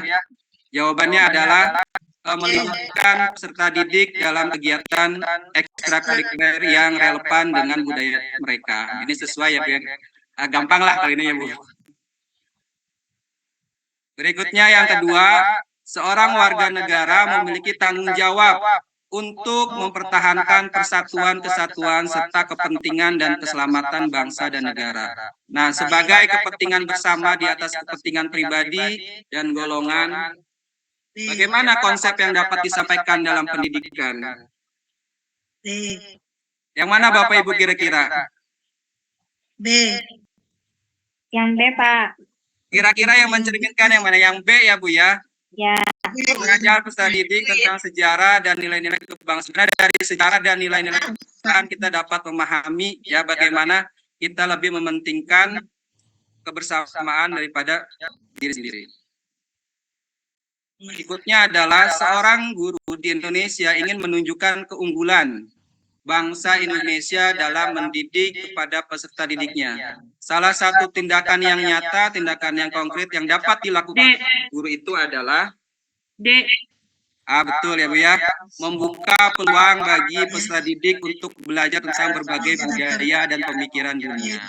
Nah, ini salah satu bentuk nyata ya. Seorang siswa memiliki kesempatan untuk mengikuti kompetisi akademik internasional yang akan membantu meningkatkan pengetahuan dan keterampilannya. Namun, pada saat yang sama dia juga diharapkan untuk membantu dalam proyek komunitas yang penting untuk kepentingan negara dan bangsa. Nah, bagaimana Anda sebagai pendidik dapat membantu siswa ini mengembangkan sikap rela berkorban untuk kepentingan negara dan bangsa? D. Membahas dengan siswa tentang pentingnya menjaga keseimbangan diri dan bangsa. Pak. Ya, betul ya, membahas dengan siswa tentang pentingnya menjaga keseimbangan. Nanti ada kuncinya kan? Ini mah ya Bapak Ibu ya. Sebenarnya kalau UP itu ya tadi banyak-banyak belajar soal, baca. Jadi kita itu sebenarnya sudah memiliki pemahaman sebelumnya. Ini soal tadi yang pretest. Ya, pretest ya, bukan ini. Iya. Sama emang Pretest. Sama Pak, sama ya. Berarti jawaban Ibu betul dong. Iya. Ya, alhamdulillah. Hari ini betul, nanti lupa kan. Aku juga 5 isinya. Minta kunci jawabannya, Pak. Oh, siap. Nanti semua dikasih. Tadi saya perhatikan nih. Bahas aja. Ya, Bahas aja, Pak. jadi kayaknya ini minta filenya, minta kunci jawabannya ya. Iya, Pak. Bahas aja, Pak. Filenya, Pak. Dulu saya angkatan pertama nggak ada itu, dapat dari mana, dari file-file apa itu. Alhamdulillah sekarang banyak yang berbagi, banyak yang sharing. Alhamdulillah dengan adanya kegiatan-kegiatan seperti ini banyak. Rezeki anak soleh, rezeki anak Banyak hidayah. Nyari angkat aja susah yang 32 JP. Sekarang sudah banyak. Nek. Dibahas Pak soalnya. Ya. Dalam konteks kehidupan sehari-hari. Dalam konteks kehidupan sehari-hari, bagaimana kita dapat menciptakan persamaan derajat, persamaan hak, dan kewajiban setiap manusia? D, Pak. Ini mana sih yang tercermin? Jawaban mana yang mencerminkan cara yang paling efektif dalam menciptakan persamaan derajat? Ya, ini kan derajat ya, Pi. Kalau yang akan memilih teman-teman, ya pasti bukan memilih ya kan. Kemudian menghindari berbicara tentang isu politik. Kan. Kata awalnya aja ya Pak. Kata-kata awalnya. Intinya. Apa jawabannya Bu? D. Pak. Meningkatkan kesadaran. Nah, yang ini ya, meningkatkan kesadaran asasi manusia ya. Pasti.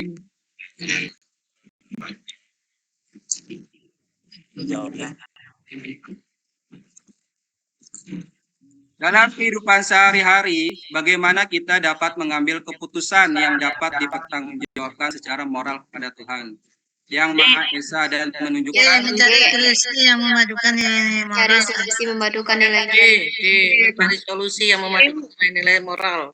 kalau yang nggak mungkin apa ya, mengabaikan, mengikuti norma sosial tanpa mempertimbangkan. Sebenarnya banyak soal yang mengecoh.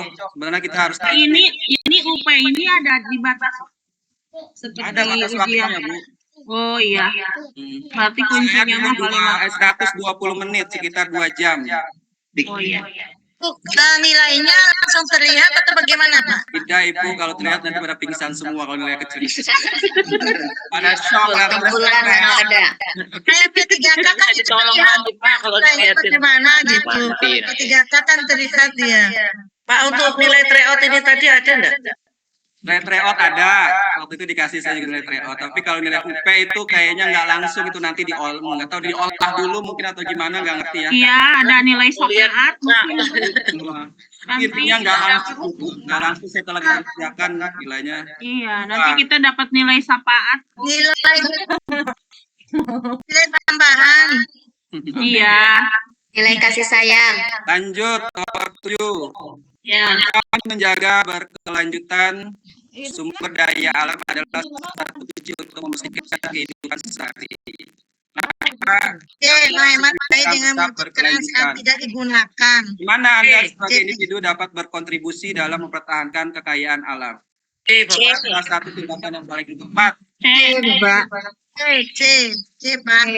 Kalau yang pribadi kayak gampang-gampang ya Bapak Ibu ya, kayak udah bisa semua. Ya lanjut aja nih yang lain. Yang itu Pak, yang teori-teori yang tadi. Ya ini saya mau cari yang teori-teori. Yang behavior yang kayak gitu. Bentar ya Bapak Ibu ya. Kunci jawabannya aja Pak. Siap. Pak, nanti bisa saya Jawaban nggak tahu pertanyaannya, Pak. jawabannya Bapak. Walaupun ingin apa-apa. Yang sedikit ya Bapak Ibu ya. Ya Bapak Ibu diam dulu ya. Kita Ada dengarkan. triknya enggak Pak? Kunci jawaban yang untuk UP ada, Pak. Iya, bisa share di grup Bapak. Semuanya Ibu sudah ada semua. Ada triknya enggak Pak? Nanti di share ya Bapak. Ya siap Ibu. Ya, di unmute dulu. Ya di-mute semuanya. Siap lagi Pak. Ini agak susah Pak, ini Pak, susah Pak. Ini pusing Bu. Pusing Pak. Sebagai seorang calon guru, pemahaman yang baik tentang kurikulum 2013 K13 yang telah direvisi dan integrasian kompetensi ini. Ya. C itu ya. Betul deh, pengetahuan sikap. Yang betul yang mana terkait KI? KI itu kan ada KI 1, KI 2, KI 3, KI 4. Ya, KI 1 berkaitan dengan religius, KI 2 sosial, KI 3 pengetahuan, KI 4 keterampilan. Nah, biasanya KI 1 itu digabung, itu sikap ya. Sikap itu ada sikap religius, ada sikap sosial. Jadi yang lebih tepat yang mana? Yang mana? D ya. Aspek pengetahuan, keterampilan, sikap. Sikap itu ada sikap religius, ada sikap sosial. Mungkin tuh ya. KI 1 itu religius, KI 2 sosial, KI 3 pengetahuan, KI 4 keterampilan. Ya. Jadi ada sikap, pengetahuan, keterampilan. Sikap itu ada sikap religius, ada sikap sosial.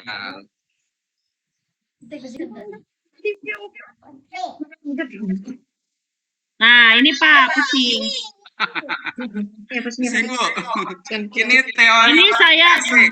Ya. Saya betul tadi saya jawab itu Pak. Teori biasa, Ya, kognitif ya. ada sensori motorik, operasional, operasional street dan formal ya. Biasanya perkembangan ya, teori perkembangan itu biasanya yang keluar itu teori kognitif biasa ya, yang C. Ya.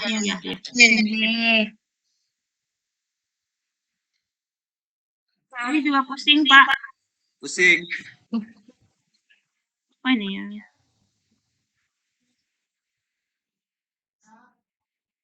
Oh, ini Untuk tahap moral itu 4 sampai 10 tahun. Kemudian tahap moral konvensional itu 10 sampai 13. Nah, tahap moral post konvensional itu 13 tahun ke atas. Biasanya pelajar-pelajar tahun itu kan yang Wah, saya yang jawab. atas ya. Jawabannya yang C ya, Bu ya, konvensional. 13 tahun ke atas. Iya, iya. Nah, ini Bu, teori behavior, ada yang tahu Bu? Ya. Ya, tentang perilaku. Ya. Tuh. Oke, nak ada sampai sambungkan saya. Nah, ini Tinggal aku, Pak. B. Kalau nyana pian aja. Ini teori behavioristik ya Bapak Ibu, yang teori tingkah laku yang munculnya teori reward dan punishment. Nah, ini berasal Berarti D ya. teori behavioristik ya. Iya, ini Jika dikasih penguatan penguatan positif positif atau reward, maka dia akan menguat gitu kan. Iya. Nah, ini berasal dari teori behaviorisme tentang tingkah laku, di mana anak itu ketika mendapatkan reward dan punishment. Jadi teori tentang positif dan negatif, penguatan positif. Jawabannya D ya, Pak. Ya, aja tuh behaviorisme tentang positif negatif ya, tentang tingkah laku, penguatan dan memberikan penghargaan. Itu kan biasanya penguatan itu kan teori tingkah laku ya Bapak Ibu, behaviorisme. Ya. Ini nomor 23.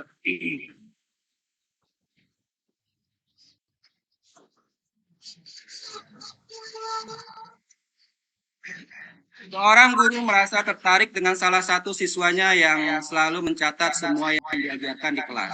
Siswa ini tampak sangat bersemangat dalam proses pembelajaran dan sering mencari referensi tambahan untuk memahami topik yang diajarkan. Selain itu, siswa ini mencari pola dan hubungan antara informasi yang dia terima. Ia juga senang berdiskusi dengan teman-temannya tentang konsep-konsep yang baru dipelajari dan seringkali mengajukan pertanyaan analitis. Berdasarkan deskripsi tentang siswa yang mencatat dengan cermat, mencari referensi tambahan dan sering mencari pola serta berdiskusi tentang konsep-konsep yang dipelajari.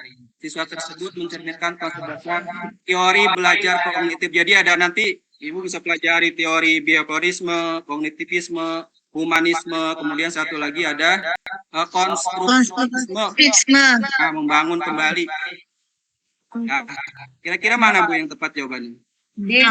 Yang D ya Bapak Ibu ya. Proses mental. Oh, proses mental. Iya. Hewan manusia. Iya.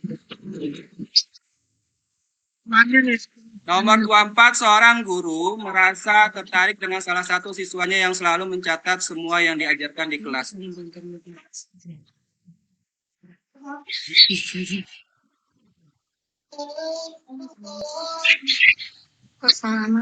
Nah, ini berkaitan dengan humanisme ya Bapak Ibu, pembelajaran yang memanusiakan manusia.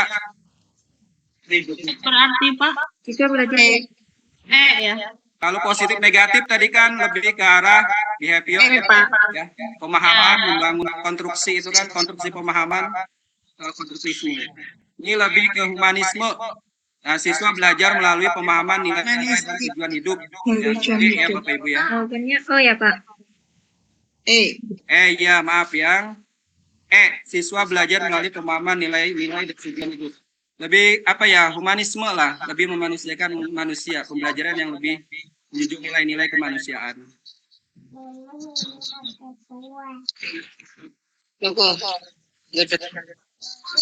Tadi tulisannya kecil-kecil, Pak. Habisin ya. Adiknya makan. Mama itunya, mama dari makan. Kecilan ya Bapak Ibu ya. Nanti mama makan. Ya, waktu tadi Bapak Ibu disimak ya. Nah, ini apa Seorang jawabannya? siswa cenderung belajar dengan cara melibatkan interaksi sosial. Berarti yang namanya pembelajaran itu harus interaksi ya Bapak Ibu ya. Yang namanya pembelajaran itu interaksi, guru dengan siswa, siswa dengan guru. Dia berarti masuk fase dan interaksi sosial. Berarti Dia lebih suka belajar dalam kelompok atau berpasangan daripada mandiri. siswa ini mengambil inspirasi dan pemahaman dari interaksi dengan teman-teman sekelasnya. Berarti lebih kepada ini ya Bu ya, siswa belajar melalui observasi dan interaksi sosial. Yang D. Nomor 27. Oh, ini mah bisa, Pak. Saya. Ya udah saya lewat bagi semua ya. Ya. Isi ya. Yang tipek udah bisa Bu ya, tipek ya. TPCK. Ada iya, Pak. Teknologi. Pedagogika. Pembelajaran Bisa, ini mah Pak bisa. Di rumah? Ah. Jawabannya D ya, Pak? Bu.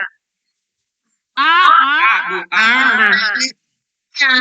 Jadi menggabungkan ilmu mengajar, pedagogi, kemudian dengan media, kemudian dengan kontennya seperti itu. Materi. Nah, ini. Pembelajaran abad 21 itu kenal dengan 4C ya Bu ya. Apa saja? Keterampilan 4C, kritikal, kreatif, kolaboratif, dan communication. Ini mana kira-kira yang tepat? Berpikir apa ini? Berbasis masalah. Seorang guru matematika di sekolah menengah memutuskan untuk memperkenalkan matematika. Berbasis pelajaran. Guru tersebut memberikan siswa tugas untuk merancang rencana pembelajaran. Pikir kritis. Antara A dan B, Pak. Pak. D. Iya, Pak, soalnya Guru mendorong kolaborasi. Guru mendorong kolaborasi.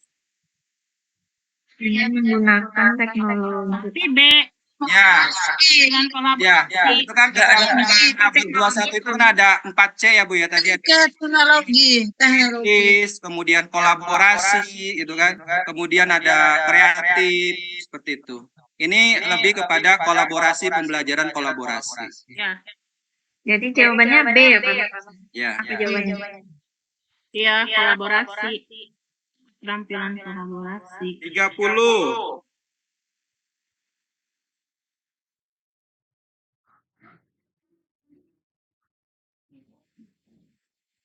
Nah, ini gampang kayak Bapak Ibu bisa ini.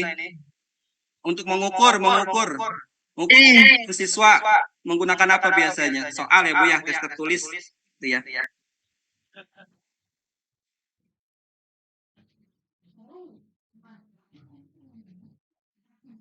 Gampang ya Bu ya, susah ini Bu.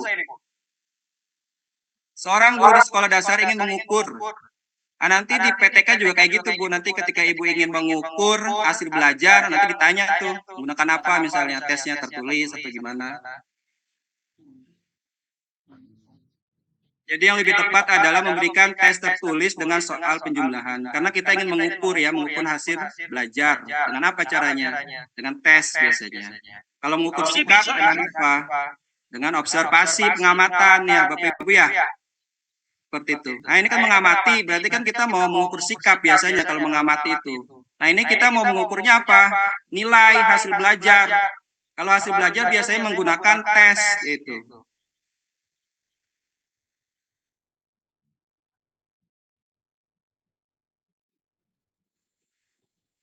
Berikutnya.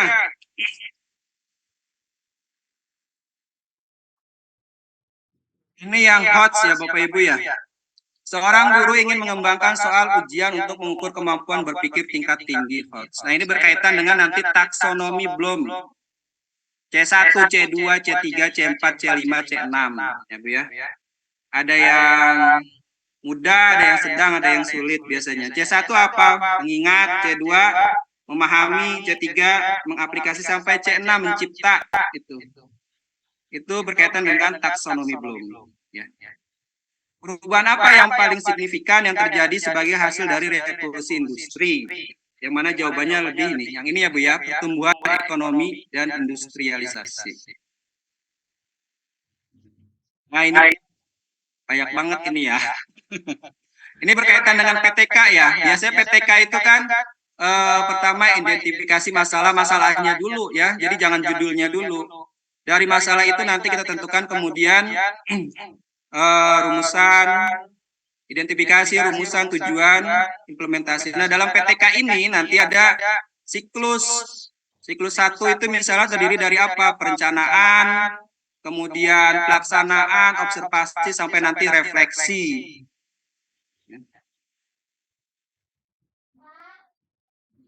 Pertanyaannya adalah, pada tahap mana guru tersebut akan mengumpulkan data tentang perkembangan siswa, respon mereka terhadap pembelajaran dan hasil evaluasi? Apa di identifikasi masalah, apa di perencanaan, apa di implementasi, atau tahap pengumpulan data, atau tahap analisis data atau refleksi? Ya. Pertanyaannya, pada tahap mana guru tersebut akan mengumpulkan data tentang perkembangan siswa, kemudian respon mereka terhadap pembelajaran dan hasil evaluasi? Tiga-tiga jawabannya ini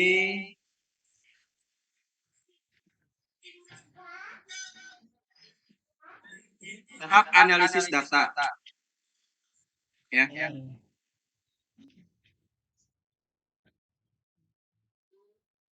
Berikutnya adalah 34.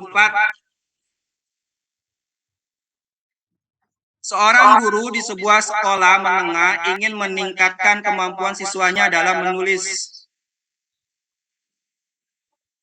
esai dalam bahasa Inggris. Nah, guru tersebut memutuskan untuk melakukan penelitian tindakan kelas untuk memahami sebab-sebab rendahnya hasil siswa dalam menulis esai. Guru telah merencanakan untuk mengadakan pelajaran khusus tambahan di luar jam.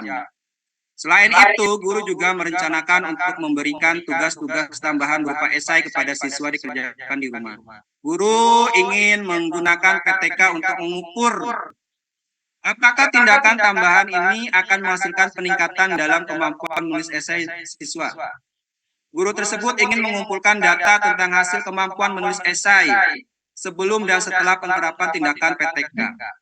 Nah, jadi PTK ini kan kalau kita cermati pola kerjanya seperti pola kerja dokter ya, didiagnosa dulu apa sih nih kekurangannya di kelas ini, apa sih kesulitannya, baru kita melakukan PTK dengan metode apa kita memperbaikinya.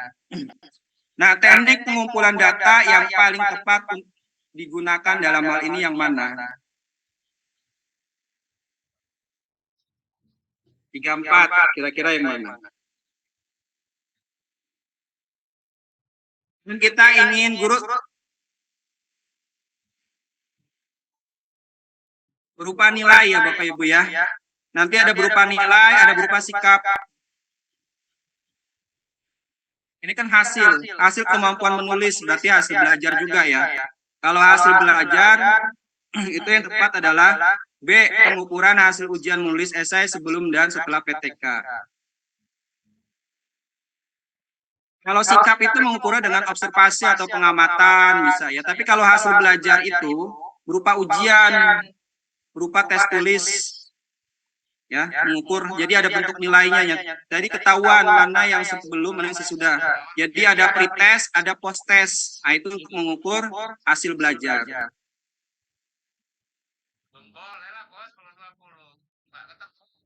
Nah, dalam PTK ini nanti ada siklusnya yang tadi saya sebutkan, ada perencanaan, ada kemudian pelaksanaan dan pengamatan, yang terakhir ada refleksi.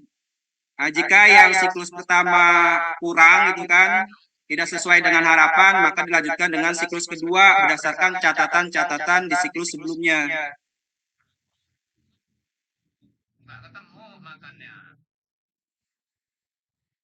Berikutnya 35. Seorang guru di sebuah sekolah dasar telah menerapkan berbagai strategi pembelajaran yang berbeda dalam upayanya untuk meningkatkan pemahaman matematika siswanya.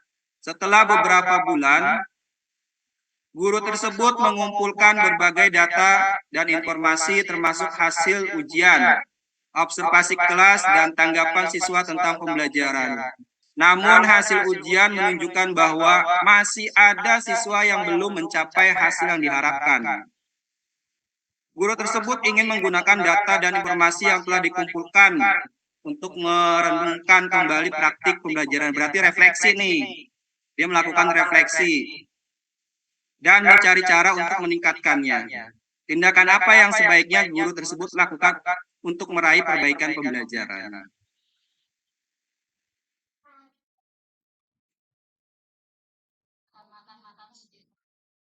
Jadi refleksi itu berisi saran-saran ya Bu ya.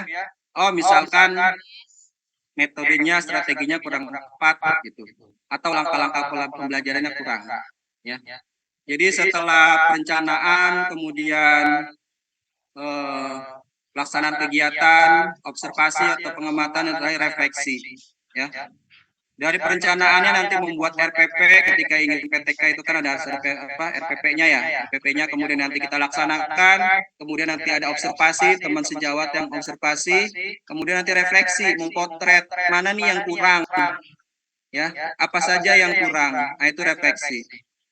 Nah, dari hasil refleksi itu nanti kita bisa terapkan di siklus kedua. Nah, jadi jawaban yang tepat adalah menerapkan strategi pembelajaran yang berbeda berdasarkan analisis data. Berikutnya adalah 36. KTI, karya tulis ilmiah. Seorang mahasiswa yang sedang menempuh program studi dalam bidang kedokteran memiliki tugas untuk menyelesaikan karya tulis ilmiah sebagai salah satu persyaratan kelulusan. Nah, mahasiswa ini ingin memastikan bahwa ia memahami konsep dasar KTI sebelum memulai pekerjaannya. Mahasiswa tersebut memutuskan untuk memulai KTI-nya dan ingin memastikan bahwa ia memahami konsep dasar KTI dengan baik. Ya, biasanya kalau sebelumnya itu mencari masalah dulu, ya, jangan mencari judul.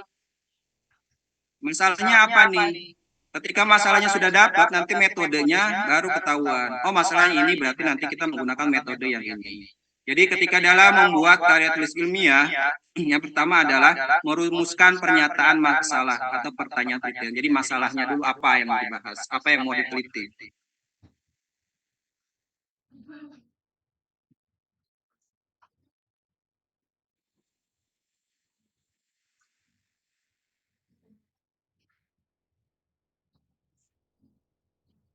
Berikutnya adalah berkaitan dengan KTI.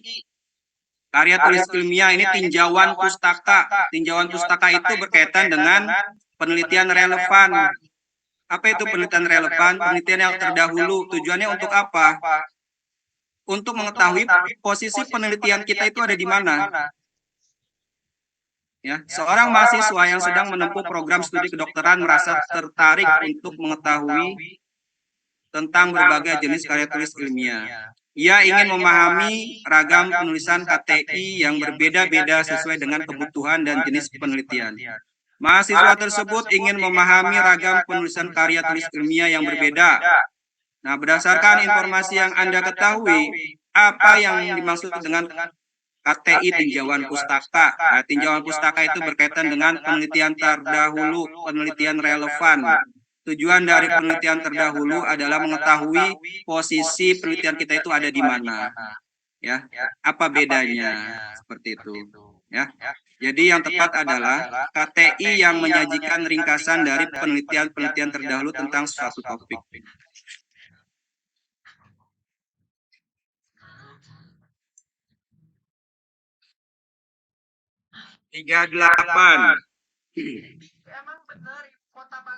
Seorang dosen sedang mengembangkan tes untuk mata kuliah statistik. Dia telah merancang beberapa butir soal dan telah menguji cobakannya kepada sejumlah mahasiswa. Setelah melihat hasil uji coba, dia ingin mahasiswa melakukan analisis butir soal untuk membantu meningkatkan kualitas tesnya. Nah, dosen tersebut ingin memastikan bahwa setiap butir soal yang dirancang memiliki tingkat kesukaran sesuai. Ini kita tahu ya bahwa soal itu ada macam-macamnya. Ada soal yang sedang, ada yang mudah, ada yang sulit. Ya, kalau yang banyak betulnya bisa jawab semua, kemungkinan soal itu ada soal yang mudah. Karena semua siswa kita bisa menjawab. Ya. Nah, untuk mengatasi tingkat kesukaran butir soal ini, apa yang perlu diperhatikan? Ya, yang perlu diperhatikan adalah tingkat kesukaran butir soal. Karena kalau soalnya mudah, kasihan anak-anak yang memiliki pengetahuan yang tinggi, yang pintar ya kan, soalnya gampang gitu kan. Kemudian kalau soalnya sulit, kasihan juga anak-anak yang memiliki kemampuan rendah. Ya. Jadi untuk menganalisis tingkat kesukaran butir soal ini adalah memperhatikan tingkat kesukaran butir soal. Apa soal itu sedang, mudah, atau sulit atau sukar ya.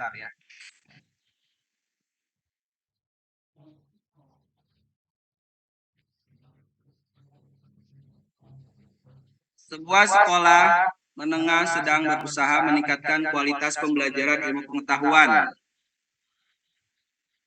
Salah satu guru IPA di sekolah tersebut memutuskan untuk menerapkan pendekatan saintifik, ya. Pendekatan saintifik itu kan yang ini ya Bu ya, mengamati, kemudian bertanya, ada lagi mengasosiasi atau mengaitkan dengan pengetahuan-pengetahuan sebelumnya, yang terakhir mengomunikasikan. Ya. Ada 5 kalau nggak salah itu ya. Jadi mengamati, nanya itu kan, nanti ada menalar, mengasosiasi seperti itu, dan terakhir itu mengomunikasikan.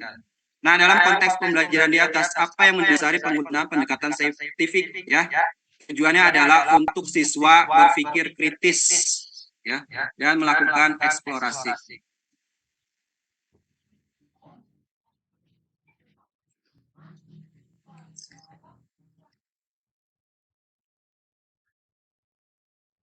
Nah, ini kaitan dengan pendekatan saintifik.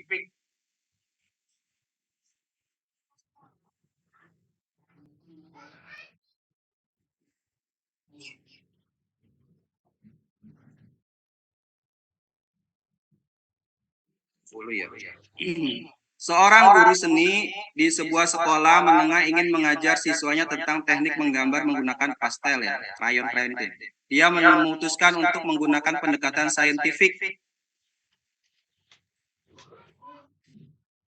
Dalam konteks pembelajaran di atas, manakah dari pertanyaan berikut yang merupakan keterampilan menstimulus dalam pendekatan saintifik?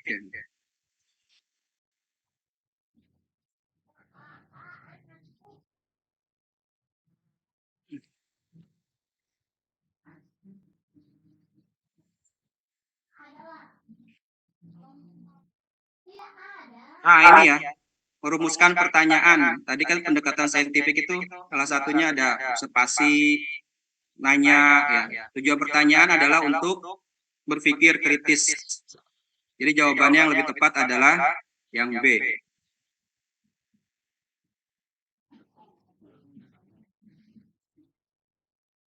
Seorang guru sains sekolah dasar sedang mengajar tentang siklus air kepada siswa-siswa kelas 4. Dia ingin memastikan bahwa siswa-siswinya memahami bagaimana air berubah wujud ya, dari gas menjadi cair. Nah, ini dalam pelajaran tentang siklus air di atas, manakah dari pertanyaan berikut yang mencerminkan keterampilan asosiasi? Menalar berarti menggabungkan pengetahuan sebelumnya yang sudah dimiliki dengan sekarang ya. Itu asosiasi. Jadi si siswa ini harus memiliki pengetahuan-pengetahuan sebelumnya untuk menyelesaikan permasalahan yang dihadapi. Ya. Mana yang tepat?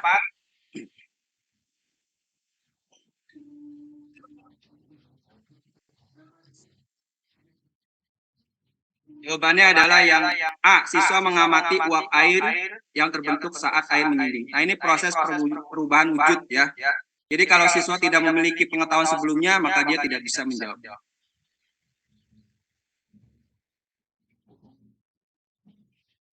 Part 2.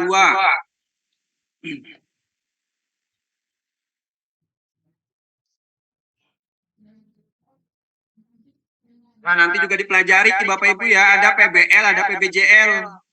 Ya, biasanya kalau PBJL itu kan waktunya lama ya. Pembelajaran berbasis proyek gitu kan. Nah, di sini seorang guru matematika di sekolah menengah sedang mengajar siswa-siswanya di kelas 10 tentang konsep statistik. Dia ingin mengajarkan bahwa cara mengumpulkan, mengorganisir, dan menganalisis data. Guru tersebut memutuskan untuk menerapkan metode pembelajaran berbasis proyek dalam pembelajaran tersebut. Dia memberikan proyek kepada siswa-siswanya yang meminta mereka untuk merancang dan melaksanakan survei di sekolah mereka. Setiap siswa harus memiliki topik survei mereka sendiri, mengumpulkan data, dan kemudian menganalisis data tersebut. Nah, biasanya banyak keluar juga ini, Bu, Bapak, terkait dengan PJBL dengan PBL ya, pembelajaran berbasis masalah dengan pembelajaran proyek ya.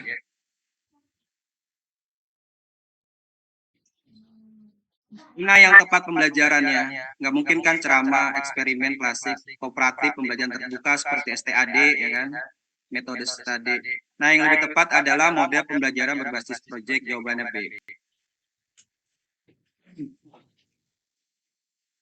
Berikutnya adalah berkaitan dengan soal yang biasanya valid, reliable gitu ya, sahih. Seorang kepala sekolah yang berdedikasi ingin memastikan bahwa proses pembelajaran di sekolahnya berjalan dengan baik. Dia memutuskan untuk melakukan penilaian pembelajaran untuk mengukur sejauh mana siswa-siswanya di sekolah telah mencapai kompetensi yang diharapkan. Kepala sekolah tersebut mengumpulkan semua guru di sekolah dan menjelaskan pentingnya penilaian berbasis pembelajaran. Dia mengatakan bahwa penilaian tersebut akan mencakup berbagai jenis tes, tugas, proyek, dan observasi kelas. Kepala sekolah juga menekankan pentingnya penilaian yang adil dan transparan, yang juga akan membantu guru untuk memberikan umpan balik yang bermanfaat kepada siswa-siswanya. Dia juga berbicara tentang konsep dasar pengukuran, yaitu validitas dan realitas. Dia menjelaskan bahwa penilaian harus valid, ya. Artinya mereka harus mengukur apa yang seharusnya diukur. Dan juga harus reliable, artinya hasil yang diperoleh konsisten ajak ya, dan dapat diandalkan. Dalam cerita di atas, konsep dasar pengukuran yang ditentukan oleh kepala sekolah yang mana kira-kira Bapak Ibu ya? Nilai itu harus kayak gimana? Harus sahih dan valid ya. Jawabannya yang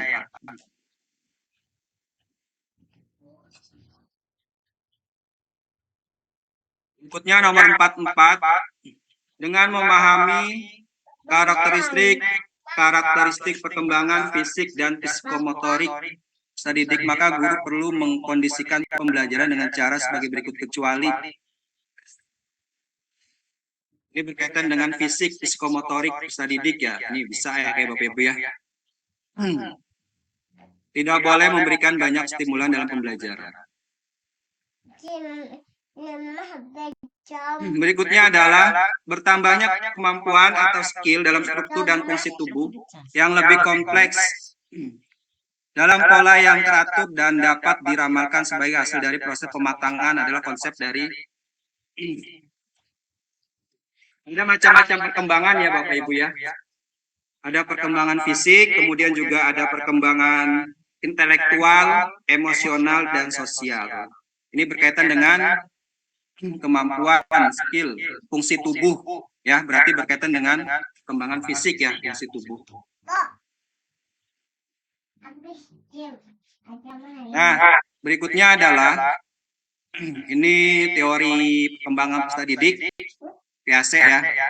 Seorang anak tidak dapat menerima pengetahuan secara langsung dan tidak bisa langsung menggunakan pengetahuan tersebut. Tetapi pengetahuan akan didapat secara bertahap dengan cara belajar secara aktif dari lingkungan sekolah. Nah, ini jawabannya yang mana kira-kira Bapak Ibu ya?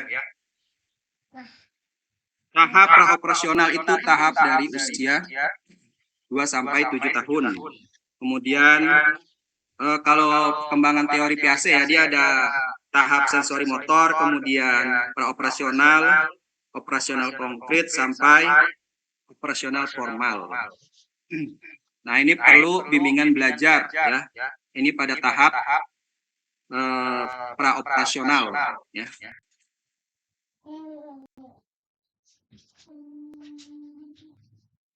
Ini bisa ya Bapak Ibu ya. Jika jumlah skor yang diperoleh DEA 35, sedangkan jumlah skor maksimalnya dari tes uraian adalah 45, maka presentasi penguasaan DEA adalah berarti skor yang diperoleh dibagi dengan skor maksimal ya. Yang diperolehnya 35, skor maksimalnya 45 ya. Jadi skor yang diperoleh dibagi dengan skor maksimal. Ini jawabannya ya A.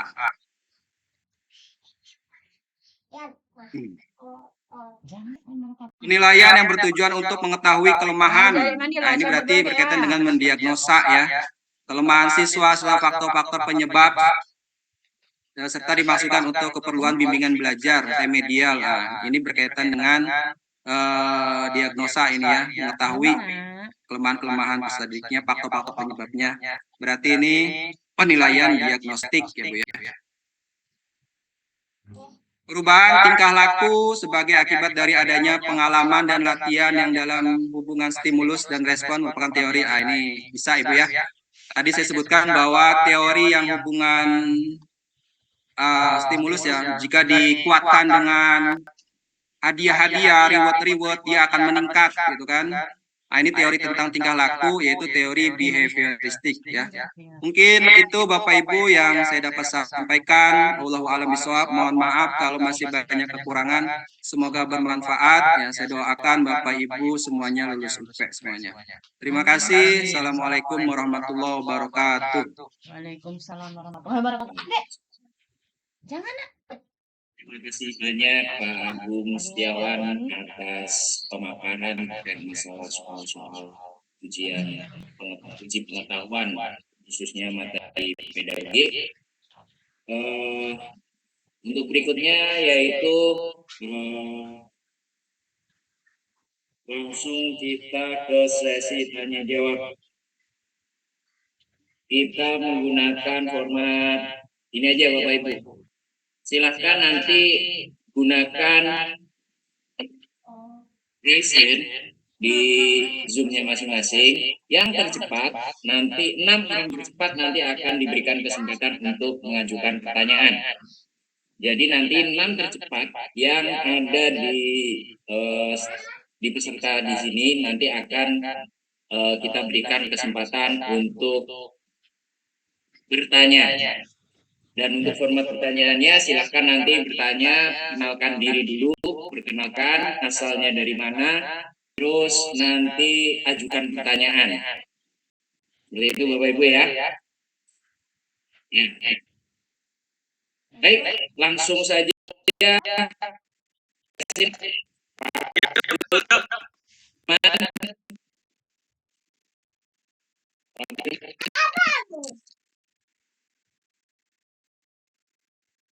Firman, langsung saja.